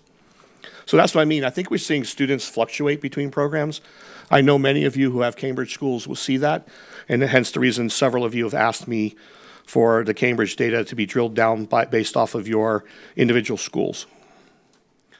Cambridge is probably the one area where we're not seeing academic improvement. I am concerned about our Cambridge ACE programs, but I definitely want to make sure that we drill down school specific. This is the area where I was explaining that one of our schools new to the program, seeing expansion in their participation, we did see a pretty significant impact in the overall average. So again, that's why you'll have the breakout data today. I actually have it. I can send it to you during the break between the workshop and our board meeting. Great news, graduation rate, 10 out of 10. I missed a highlight there. No, I didn't. We had 9 out of 10 of our subgroups, including the overall average, improve by the overall goal. You will note that in every one of those, with the exception of students with disabilities, even though we saw improvement there, we saw 5 percentage point improvement there. There are some areas, for example, Asian students, where we did not see that significant improvement, but look at their overall graduation rate as it sits. It's very difficult to move graduation rate once you get above 92, 93%. But I am very proud to see so many of our students. I'm very proud of our young ladies. When you look at gender performance, 91, almost a 92% graduation rate amongst our young ladies. That is absolutely fabulous. Multiracial students jumped from 84 to 89, about 5.5% jump. So we did see great improvements. White students, 85.6 to 92.4. Hispanic students, 80% to 89%, a 9 percentage point jump in their graduation rate. Our African-American Black students jumped 5%, 5.3%. We're at 5% total when you subtract the average from the prior year. And then we saw good improvement in our students with exceptionalities. Our low economic, socioeconomic students saw an improvement. So very proud again. Students with disabilities has been a conversation, quite honestly, Ms. Miller and I have had rather frequently. We look at not only our own data, but we look at state calculated data, because the state will calculate 5-year graduation rates and those types of things for students who are allowed to persist in our education system. And it's important. It's a good point that she raises and others raised. And this is the reason why we drill down into demographic data. You know, you can hide student populations within an average, and that's not our interest. We want to make sure that we're drawing attention to the areas where we're deficient, and we can seek to address those. Next one, dropout rate. That's the one that just populated, so I will update the slide and get it to the board. Staff recruitment and retention. So we saw a decline in new teacher retention rate. We went from 77% to 69%, but we did see an overall 2% improvement from the prior year for veteran teacher retention rate. And I think we've shared this number before. Roughly 51 to 53% of our current teaching force have less than 3 years of experience. 3 or 4 years of experience. Now, I'll get Mr. Warren to confirm that during the break. But it's a rather large segment of our population, and I know, if I recall correctly, several of you at our retreat made it very clear that you wanted to see these numbers move. I was proud to see the veteran numbers improve by 2 percentage points. I was very disappointed to see the decline in new teacher. But in talking to our principals and others, it is a pattern that we see where people come in, it's not what they really thought it was going to be, and they transition. But we are working hard with our team. Mr. Rowe and others work very, very hard to recruit, retain, mentor, support our teachers. They host multiple fairs throughout the year to make sure that they feel that level of support, and our principals are doing a great job mentoring and coaching as well. So I'll pause there. I see Ms. Miller. I just had, this is interesting data, and I think it once again proves that culture and retention it goes hand in hand. When you build culture, if the new money to teachers brought them in, and they didn't stay for whatever reason, we don't, it could differ a lot of ways. I think we definitely need to go back to building those culture in school where people feel validated and they want to show up every day. And it's secondary to that, the pay, because if our veteran teachers felt that compression and stayed, I can bet you we talked to some of them and it's about what they felt with the leader they had in their school or at the district level. So I think that's something that we could talk about. And even when we have that retreat with you, what we're doing to not only bring them in, but to keep them. And I do think Mr. Rowe is doing a phenomenal job. I've found that a lot of people don't know about her department yet. And so highlighting what they're doing and showing the success, I think is going to be something that'll help us retain even more. Thank you. Mr. Sharpless. A couple things. First, when I'm reading this on the staff recruitment and retention, it says all teacher rate, which means that would include the new teachers as well, or no, am I reading that wrong? No, that's the veteran teacher rate. Just veteran, okay. Yes. All right. And so that actually is interesting to me that the veteran teachers are increasing the retention rate, especially because the narrative out there is that our teachers are leaving in droves, but it seems like it's the new teachers that are, not the veteran teachers. So that's interesting to me. But my other question is on the industry certifications. So I agree, increasing by almost 3,000 industry certifications is a big deal. Something that should be celebrated.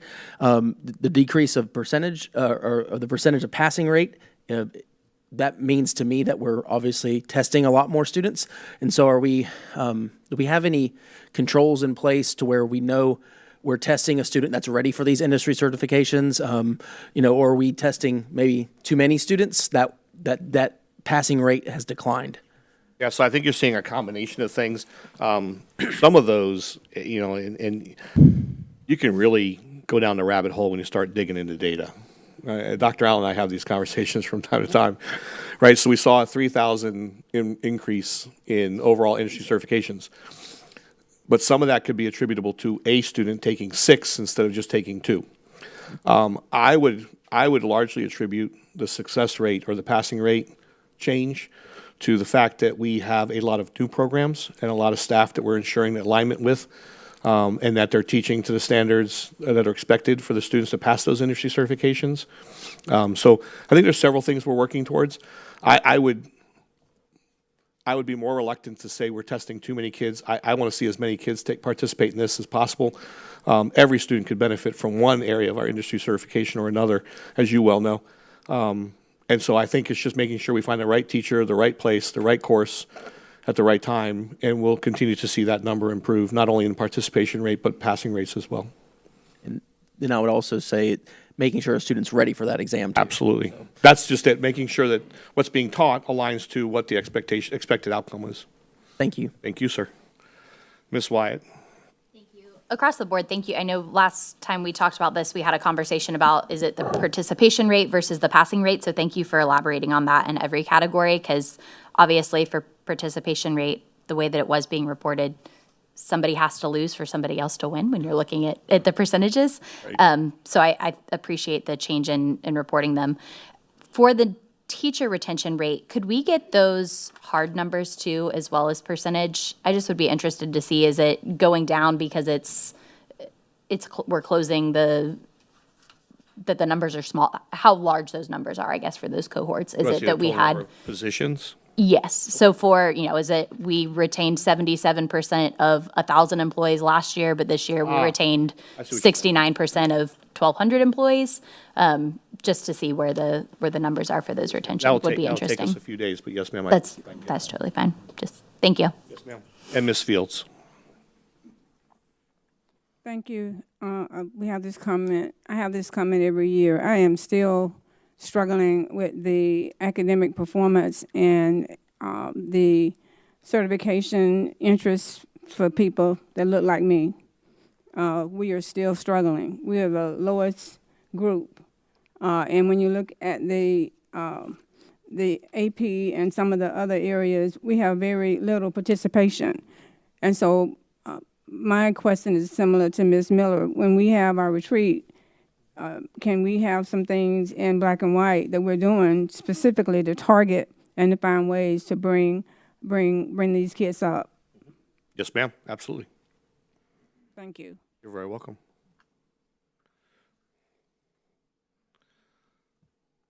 Seeing no further questions. Oh, let me rephrase.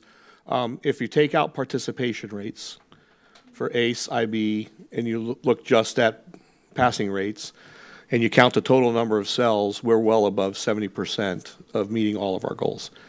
So you'll have those hard numbers for the time we retreat. I've heard from 4 of you about the retreat dates I sent out, so I'll be following up with the rest of the individuals who haven't responded to see what may work for you. I talked about this with Mr. Murphy. You're not going to necessarily be voting on anything. Well, it'll be a good discussion, a robust discussion. Many of you have asked for me to present information specific to what's the district going to do differently to help target these. So if Mr. Murphy's in agreement, I'll reiterate, I don't believe that for the retreat you necessarily have to have a quorum. I have to have a quorum if you all are going to vote and provide me direction. But if I'm providing you information in a summary and you're giving me some feedback, that doesn't mean we won't subsequently bring something that the board may want to make a decision about. And you can always make that motion, but I can work through that with the chair and Mr. Murphy. But Mr. Murphy, I believe I'm accurate in how I shared that. Just want to make sure that whatever meeting is held is duly noticed. Correct. And that the minutes are had. Okay. And board members, do you need a break or you want me to go through the last item? We're going through the last item. Okay. Captain Shea. Next item before the board is a statutory obligated presentation by our Safe Schools leader, Captain Ryan Shea. Captain Shea, it's all yours, sir.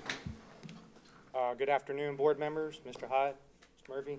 I will keep this brief because I know we've been going for a little while, but I will need you to pause when I'm done giving out this not so good report for a special presentation. So you received a copy of the information that we got from the state. This is all the information we get from the state. So it basically tells you the number of schools that DOE inspected during the second quarter, which is 18, which totals out to 11.32% of our school district. The obvious number there that is cause for concern, even for our folks, is no schools passed a compliance inspection. Now, I need to reassure you, that does not mean our schools aren't safe. Our schools are safe. This is strictly as it relates to compliance with all the new DOE regulations that have come forward, most of them through the House Bill 1473. So some of the areas that we're having challenges with so far are whether or not there's paperwork and it's incomplete. So I'll give you an example. We have to complete after-action reports following every drill. Well, if it doesn't list every staff member that participated in the drill and it only lists the one person that filled out the paperwork, that's not in compliance. If they don't fill out the paperwork where it says areas of concern or areas of success in what we plan on doing to make the next drill better, and they just put NA or there's nothing to report, that is not a complete report per DOE. So we're working through those items. There is also, we're making changes, of course, throughout the district on a regular basis. We're moving mental health people around. We're moving even members of my Safe Schools team around to different schools. And if they don't bring their certificates, their physical copies of certificates, and put it in the black folder for that new school, it's inevitably that time when DOE is going to show up. And we miss that opportunity. And just because it's not in the folder at that very moment, we're not in compliance. It doesn't, I have it with me. No, they check the folder. It means we're not in compliance. So little things that we are working through to make sure that those things do not slip through the crack. There's also, as it relates specifically to House Bill 1473, the safest area markings are a concern. These are the, if you go into a school, our green stickers that we utilize for safest areas. So there hasn't been any guidance from DOE with their expectations or training on where they expect these markings to be. But inevitably, we're being marked deficient in this particular area, but they haven't given us any training. So I am meeting with DOE tomorrow in Land O'Lakes for our regional meeting, so I will be there. And I'm going to ask, how are we able to mark people deficient if you haven't provided the necessary training in order for us to be successful? So I'll have that information and I'll bring it back to you because we intend to be successful. We intend to be compliant with the Florida state mandates that are there. And that's the expectation of all of you. That is the expectation of the sheriff of this county. That is certainly my expectation as your director of Safe Schools.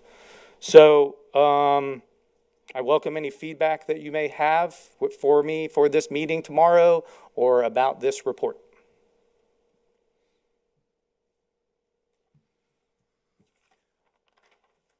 Mr. Keys. My only concern would be, in my understanding of this, that this could be the smallest little infraction that would create that they weren't compliant. That's what I'm understanding. Okay. Okay. Yes, sir. And I appreciate Captain Shea, prefacing, the report the way he did, because I think what most people would assume is when you see 0 schools and 100% compliance, they assume that means gates were left unlocked, doors were left unlocked, people are coming and going, we're not checking IDs. None of that's true. But these are procedural things that, due to so many changes occurring, we're still working through. And much to Captain Shea's credit, he's absolutely right. And this is why, I sit on the Superintendent's Association's council for this very topic, because we bring that big district perspective. And we don't communicate anything to the legislature as far as concerns or with Department of Education without consulting with our sheriff's office to make sure that they're in agreement, that if we have a concern, that they share that concern. And so there are some things. But we have had a couple instances where they've done some site visits. You see that they've done some revisits. So if a school is found out of compliance, they will do a revisit within a specified period of time. And if we find that they have repeated a violation, then we are addressing that in accordance with your policy. The board adopted a policy in accordance with statutory requirements that we have a progressive discipline plan in place for people who refuse or fail to adhere to Safe Schools policies and procedures. And so we are following that. And I appreciate the captain's participation and support for us, because a couple of those he and I had phone calls about because I get a notification and I immediately look at the report and then I'm calling him saying, what do you mean they did this twice? And and I'm dealing with it on the administrator side. holding the administrators accountable, because they're supposed to be walking their campuses and ensuring these things are being addressed. He's got a guardian or SRO who's walking the campus doing the same thing. So we're making sure that if they spot something, don't wait for somebody else, just do it, just fix it. And that way, we don't have the opportunity for any serious issues to take place. So I appreciate the thoroughness in which he does his job and the seriousness in which we take this. I want to thank the regionals and others, because there isn't a site visit that we do that we're not talking or looking at safety and saying, hey, what about that? Hey, what about this? So that's important. And several of you, I want to thank Mr. Keys and Mr. Sharpless. They were able to join us. We did some ballistics testing. Thank you to the Sheriff's Office for lending us not only your officers, who, by the way, are highly skilled. I was impressed, to test out the window film. And it was quite impressive. So I'll be bringing a separate recommendation to the board. You've already approved the window film as an add-on, but I'll be bringing to the board, our architectural department, engineering department is already looking at changing our standard for front entry windows to include the laminated film versus just the film that's adhered to the frame and the glass. So that will be coming before you in the near future. So I see no further questions or comments, sir. I'm bringing in your surprise. Okay. Stand by. My surprise? Well, for everybody. Oh, thank you. So I'll tell Last you time what they it is. surprised me, it was a dancing. Do I need to get ready to? I'm happy to share with you that our newest firearms detection canine Oh, certified today. Mr. Hyde is not going to be happy with the name selection, but the dog came to us over a year and a half old and already had this name. And you'll understand why it's pretty cool the way it worked out. The dog's name is Russell. The canine handler's name is Scott Russell. So I introduce you to Russell Squared.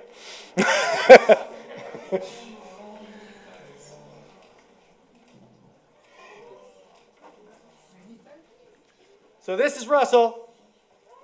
Don't trigger on anybody, Russell. Hey, buddy. Oh yeah. Well, don't tear up the carpet, please. Replaceable. So just to give you all a little bit of information, obviously he's our newest firearms detection canine. He's roughly 19 or 20 months old now. 20 months old now. He was donated to us, so it came at no cost to you all or the sheriff's office, which is a lovely part of all of this. But he is full of energy. But most importantly, he's certified to be in our schools now. Scott and Russell, it seems weird to say that, Deputy Russell and Russell the canine just went through 200 hours of training before certification this morning. So the timing of this worked out really great for y'all to have the opportunity to meet him. Deputy Scott Russell has 28 years of law enforcement experience, and he's been with the Safe Schools team for the last 2 years, has a passion for this work. He also had 8 years on our SWAT team. So Russell is in the right hands. So I wanted you all to meet Russell, and y'all can come down, pet Russell. This is your time with your dog. So there you go. That concludes the superintendent's portion of today's workshop. You're welcome to go down there and pet the dog if you want. Can I pet that dog? Yeah, he can be here as long as I need him. We have a 5-minute break to go. I think they need a little bit more time than that for recording. So we'll go ahead and go offline in 2 minutes at 2:20. Board members can go ahead and recess as they see fit, and we'll come back at 2:30, please. I'm coming to pet the puppy.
Good afternoon. I would like to call this work session on this fine January day back to order.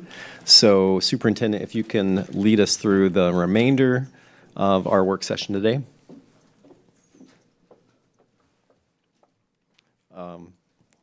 Once you're finished chewing. Yes, sir, sorry. Took the opportunity to eat a Mento, have fresh breath. Mr. Chair, members of the board, members of the community staff, that concludes the superintendent's portion of the report today. You'll note there's nothing under budget and staffing. Information items are our typical information items that we provide for you.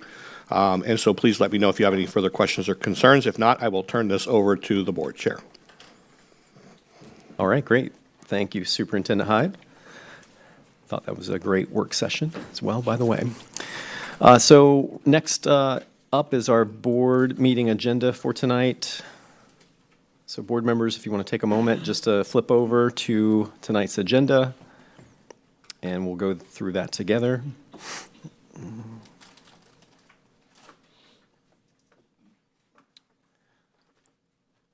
All right.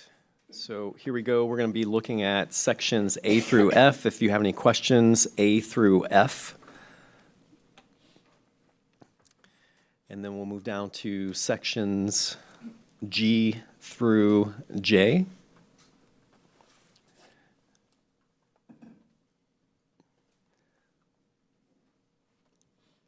And moving down to sections K or K through M, rather.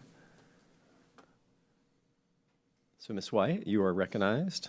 Thank you. I just want to give a huge shout out to facilities on K5 for the parent pickup drive at Chain of Lakes Elementary School. The number of calls, it's not even in my area, but the number of calls I get about the pickup line at Chain of Lakes Elementary School is insane because it backs up literally the entire side of the town. So thank you for working on that and smoothing that out because I know that's been a big undertaking. So I'm excited to support it tonight. That's awesome. Thank you, Ms. White.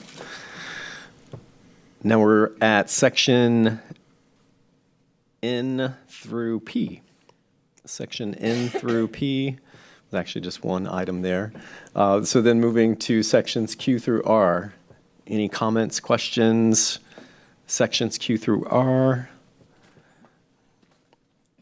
Again, I mean, there's been a lot of questions flying around. Thank you, Superintendent, for being responsive on providing a lot of data in response to some of those questions in that section in particular. All right, and now we're down to section S, which is our action agenda tonight. Any comments in this particular area? Ms. Wyatt, you are recognized. Thank you. I had asked for what's now S7 and S8 both to be pulled from the agenda, or pulled from the consent agenda and put on action. I will not be supporting these tonight, as we've had pretty robust conversations since as early as September about how we have rolled out our changes in healthcare plan for the period that really started January 1st, but was advertised to our employees in October, and the lack of transparency in advertising it to our employees. I will not be supporting either of these items. Thank you, Ms. Wyatt. Ms. Miller, you are recognized. I just want to back up a little bit. I fortunately, I guess, finally have filled my 3 committee members for the half-cent sales tax committee. And so I'll be quick with that. I'll read their bios and comments. Is that what you want me to do after we make the motion and just give a little bit? Okay, thank you. Yeah, thank you, Ms. Miller. Great recommendations as well. I did field some conversations on that. I was just wondering, I know Ms. Yvette's not over there, but it'd be nice for all of us just to see, again, that updated list of our half-cent sales tax oversight committee appointments, just so we're aware when their terms expire. I know Mr. Nolte was asking a question about that as well, just so we can be in the loop with that.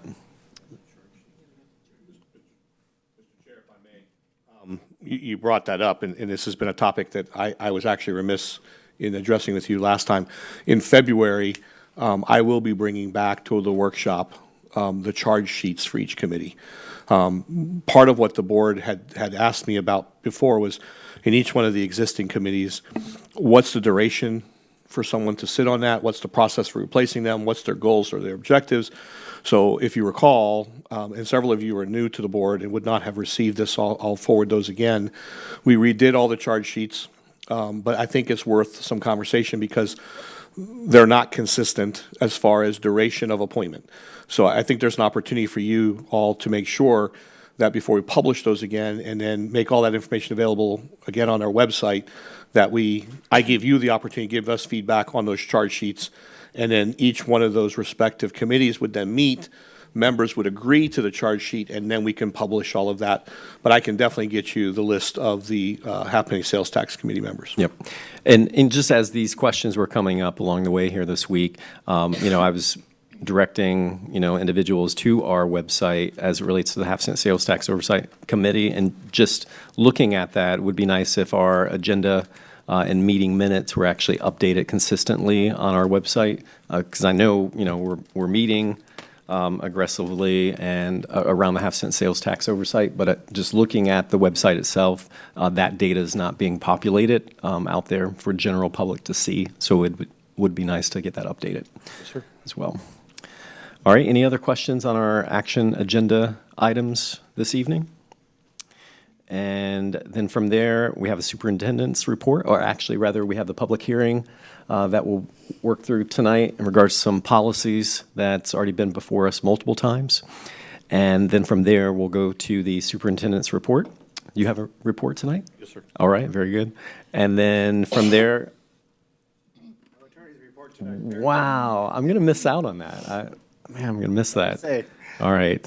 Thank you, Mr. Murphy. And then we do have an auditor's report. So Ms. Matthews will bring a recommendation to us. So thank you. And then we have board member reports. And that's about it. Public comment and then adjournment. Any questions at all? All right. Very good. I'm excited about our guests tonight. I'm sure everybody read the bio. Isabel, I believe, is her name, from Tenorock High School, and is in the 3DE program, part of Junior Achievement. So pretty excited about our guests tonight to lead us. All right, any other thoughts on the agenda? All right, so now we'll pop back over into our work session and finish our work session off. I would like to just briefly start on letter G within the work session as it relates to board member comments. I wanted to give an update with our general counsel search. There were a couple questions that came through in regards to that, those April dates, April 15th and 16th. I did reach out to Doug Thomas, Mr. Thomas, and ask some follow-up questions in regards to what's expected as far as time on those days. So he reported back and is asking for a half day. And we'll get this calendar invite updated. Right now, he's just blocked off those 2 days. But on the 15th, we're looking at, for those one-on-one meetings with the finalists, it's going to be either the AM or PM, but he's looking for a half day. So typically, we would come in at 9 a.m., so on some of our work sessions. So I just wanted to hear from board members if you're content and that works for you on the 15th. If we came in at 9 a.m., we did a half day, that would put us at 1 o'clock. If you want to flip it and do the PM, you could, if that would be the will of the board. And then secondly, on the 16th, he's definitely expecting a full day. That's going to be full board public interviews and deliberations. So, we don't know how many finalists are going to end up here, which could, change that required time commitment. But for planning purposes, I think that's sort of the vision there from Mr. Thomas. All right. So if you're okay with it, we'll have the calendars updated to be from 9 a.m. to 1 p. on April 15th, and then the full day on the 16th with a 9 a.m. start. 9 a.m. to what time? Standard time? I'm assuming a full day, he means from 9 till 5.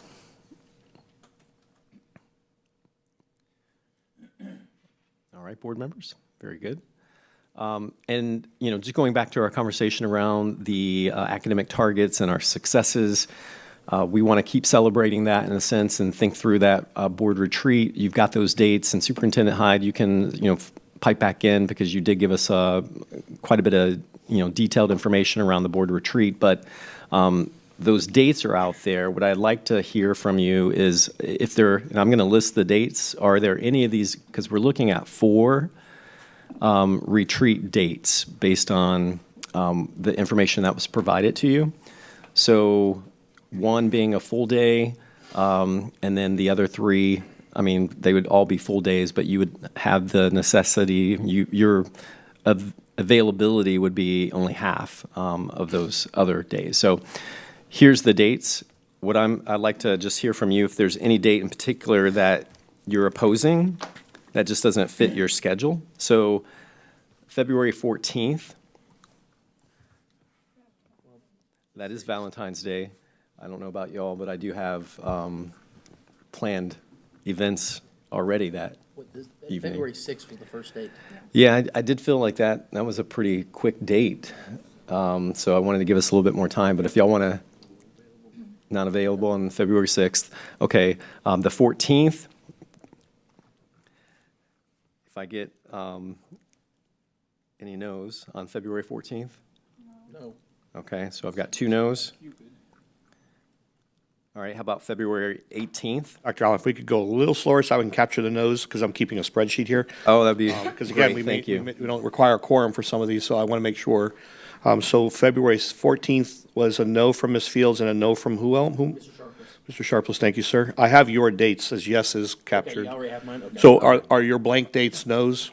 Okay, that helps me. All right, very good. So February 18th, any no's on that day?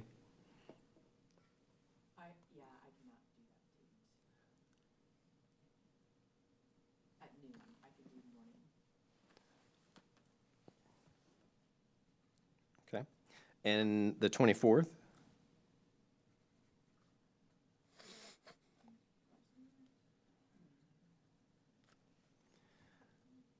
March 3rd? Okay. Yeah, I'm not going to say it because I've already submitted mine too. Yep. So All right, very good. March 11th? That's the one I submitted that I had 2 no dates for you, correct? Right. Yep. All right. And then April 7th? Okay. So if you haven't sent your responses to the superintendent, this is now your opportunity here verbally. So April 7th? Okay. April 10th? The 11th? April 11th? And then we have April 21st? Okay.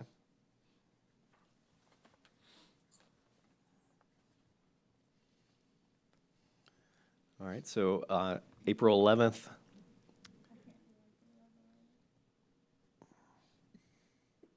And then we have April 21st.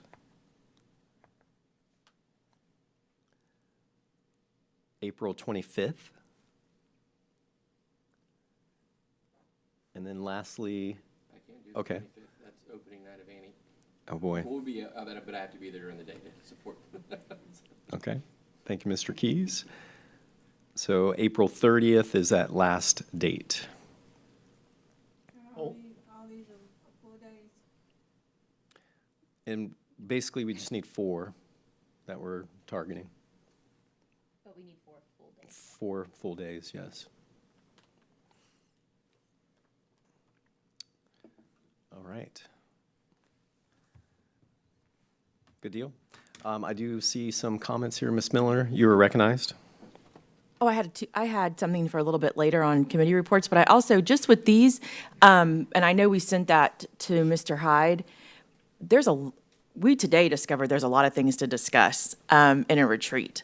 Also, we've shared there's a lot of organizational things that maybe we could talk about. So once we have the dates, will an email go out on what's planned for those days, or how is that going to work? Yes, Superintendent, you did send out that list of all the various topics that you would like to target within your time, but if you want to maybe speak to the retreat and the vision for that. Based off conversations with board members, I'll be adding to that list, so you'll get a survey. My commitment to you last time was that we would survey you to see which, and based off how you rank prioritize those topics, it's not necessarily you're choosing one, excluding some, but you're going to prioritize what you feel is most important, and then I'll take consensus as to what you all are prioritizing, and then schedule those, to develop some draft agendas, give them to the chair, and then run them by all the rest of the board members to make sure you're comfortable with those dates and times. And if there's something you're really passionate about, but somehow I've inadvertently scheduled it on a day. Now, thankfully, based off what I'm looking at here, we do not have a single instance where we would not have a quorum at one of the retreat dates. So, but if it was something you were truly passionate about, I'm more than happy to make adjustments to the agenda so that you can be there to voice any concerns or add commentary. But again, please recall, because there will be at least, in many instances, at least two of you that can't attend some of these dates if they're selected, I will promise you it will come back as a workshop item for further discussion. That way, at least you can hear a summary from what took place during the retreat and then add or contribute your thoughts or concerns at the same time, in fairness. All right, anything else, Ms. Miller? Oh, no. All right, Ms. Fields, you're recognized. Okay, in fairness, I know that everybody has a busy schedule, but I've been around the block for a minute now, and I have never known us to have a retreat where everyone was not present. So this would be something new and something different. Just want to make sure that that's understood. I know we're busy, and God knows, I know that it's a heavy lift. But I just want to make sure that I say that on record. Thank you, Ms. Fields. Ms. Wyatt, you're recognized. I would agree with that, Ms. Fields. I can't remember the last time. Actually, the one time it would have happened, I think we ended up canceling the retreat because it is information that's important for all of us to get. Superintendent Hyde, for those topics, if we have a topic that was not in your list that you sent out originally, do you want us to email that to you to make sure it's on the survey? Make sure I don't miss anything that, based off my conversations with you, please do. Thank you. All right, thank you, Ms. Wyatt.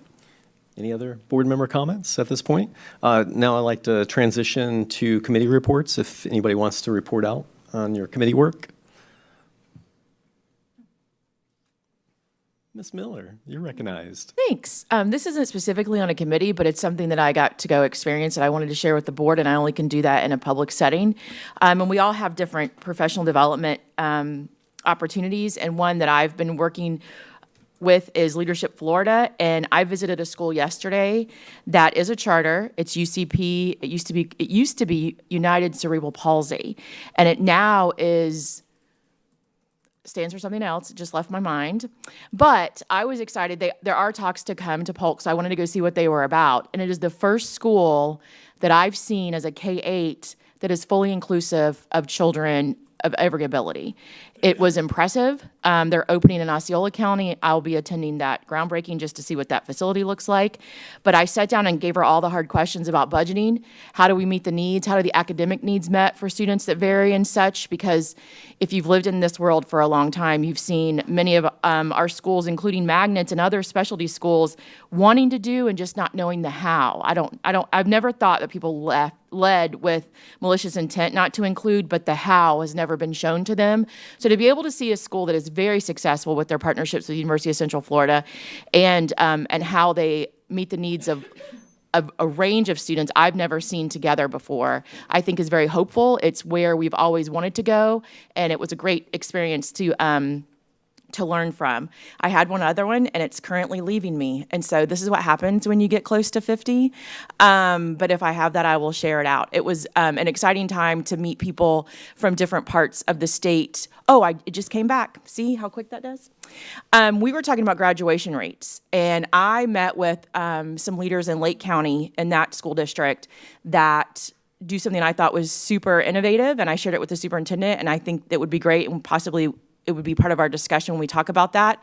Their graduation rate has gone up over 95% for Lake County, and a lot of that was Umatilla High School that was struggling so much. They offered a late afternoon, almost early evening session for students who needed to get those credits to graduate, and we talked about the cost and how they administered that, and that was one area that they really focused on, providing additional opportunity for students that were struggling. And instead of them giving up or letting go or going somewhere else, it was that one more chance to be able to graduate. And they saw a huge increase in their graduation. So I think there's a lot of opportunities, maybe doing things that we haven't always done that would help meet the needs of students who, with those last year, they're either working or they have other obligations and they've really not been able to see the potential of graduation. So I thought that was interesting. And Lake County is a little bit similar to us just because they're rural. They're not the size of us. But I learned that from being a part of that group. So I thought I would share. Thank you. Thank you, Ms. Miller. All right. So with no further business to come before us, all right. Mr. Keys. I just wanted to share that I did attend my first session of the Polk Education Foundation last week. It was absolutely fabulous. Saw a lot of familiar faces there. Known Mrs. Porter for, long time now, but was welcomed with open arms and was able to inject some knowledge there, and just excited to play that role and to be a part of that group. Awesome. Thank you, Mr. Keys. All right. At this point, this meeting is now adjourned. We will be back at 4 o'clock for our discipline hearing.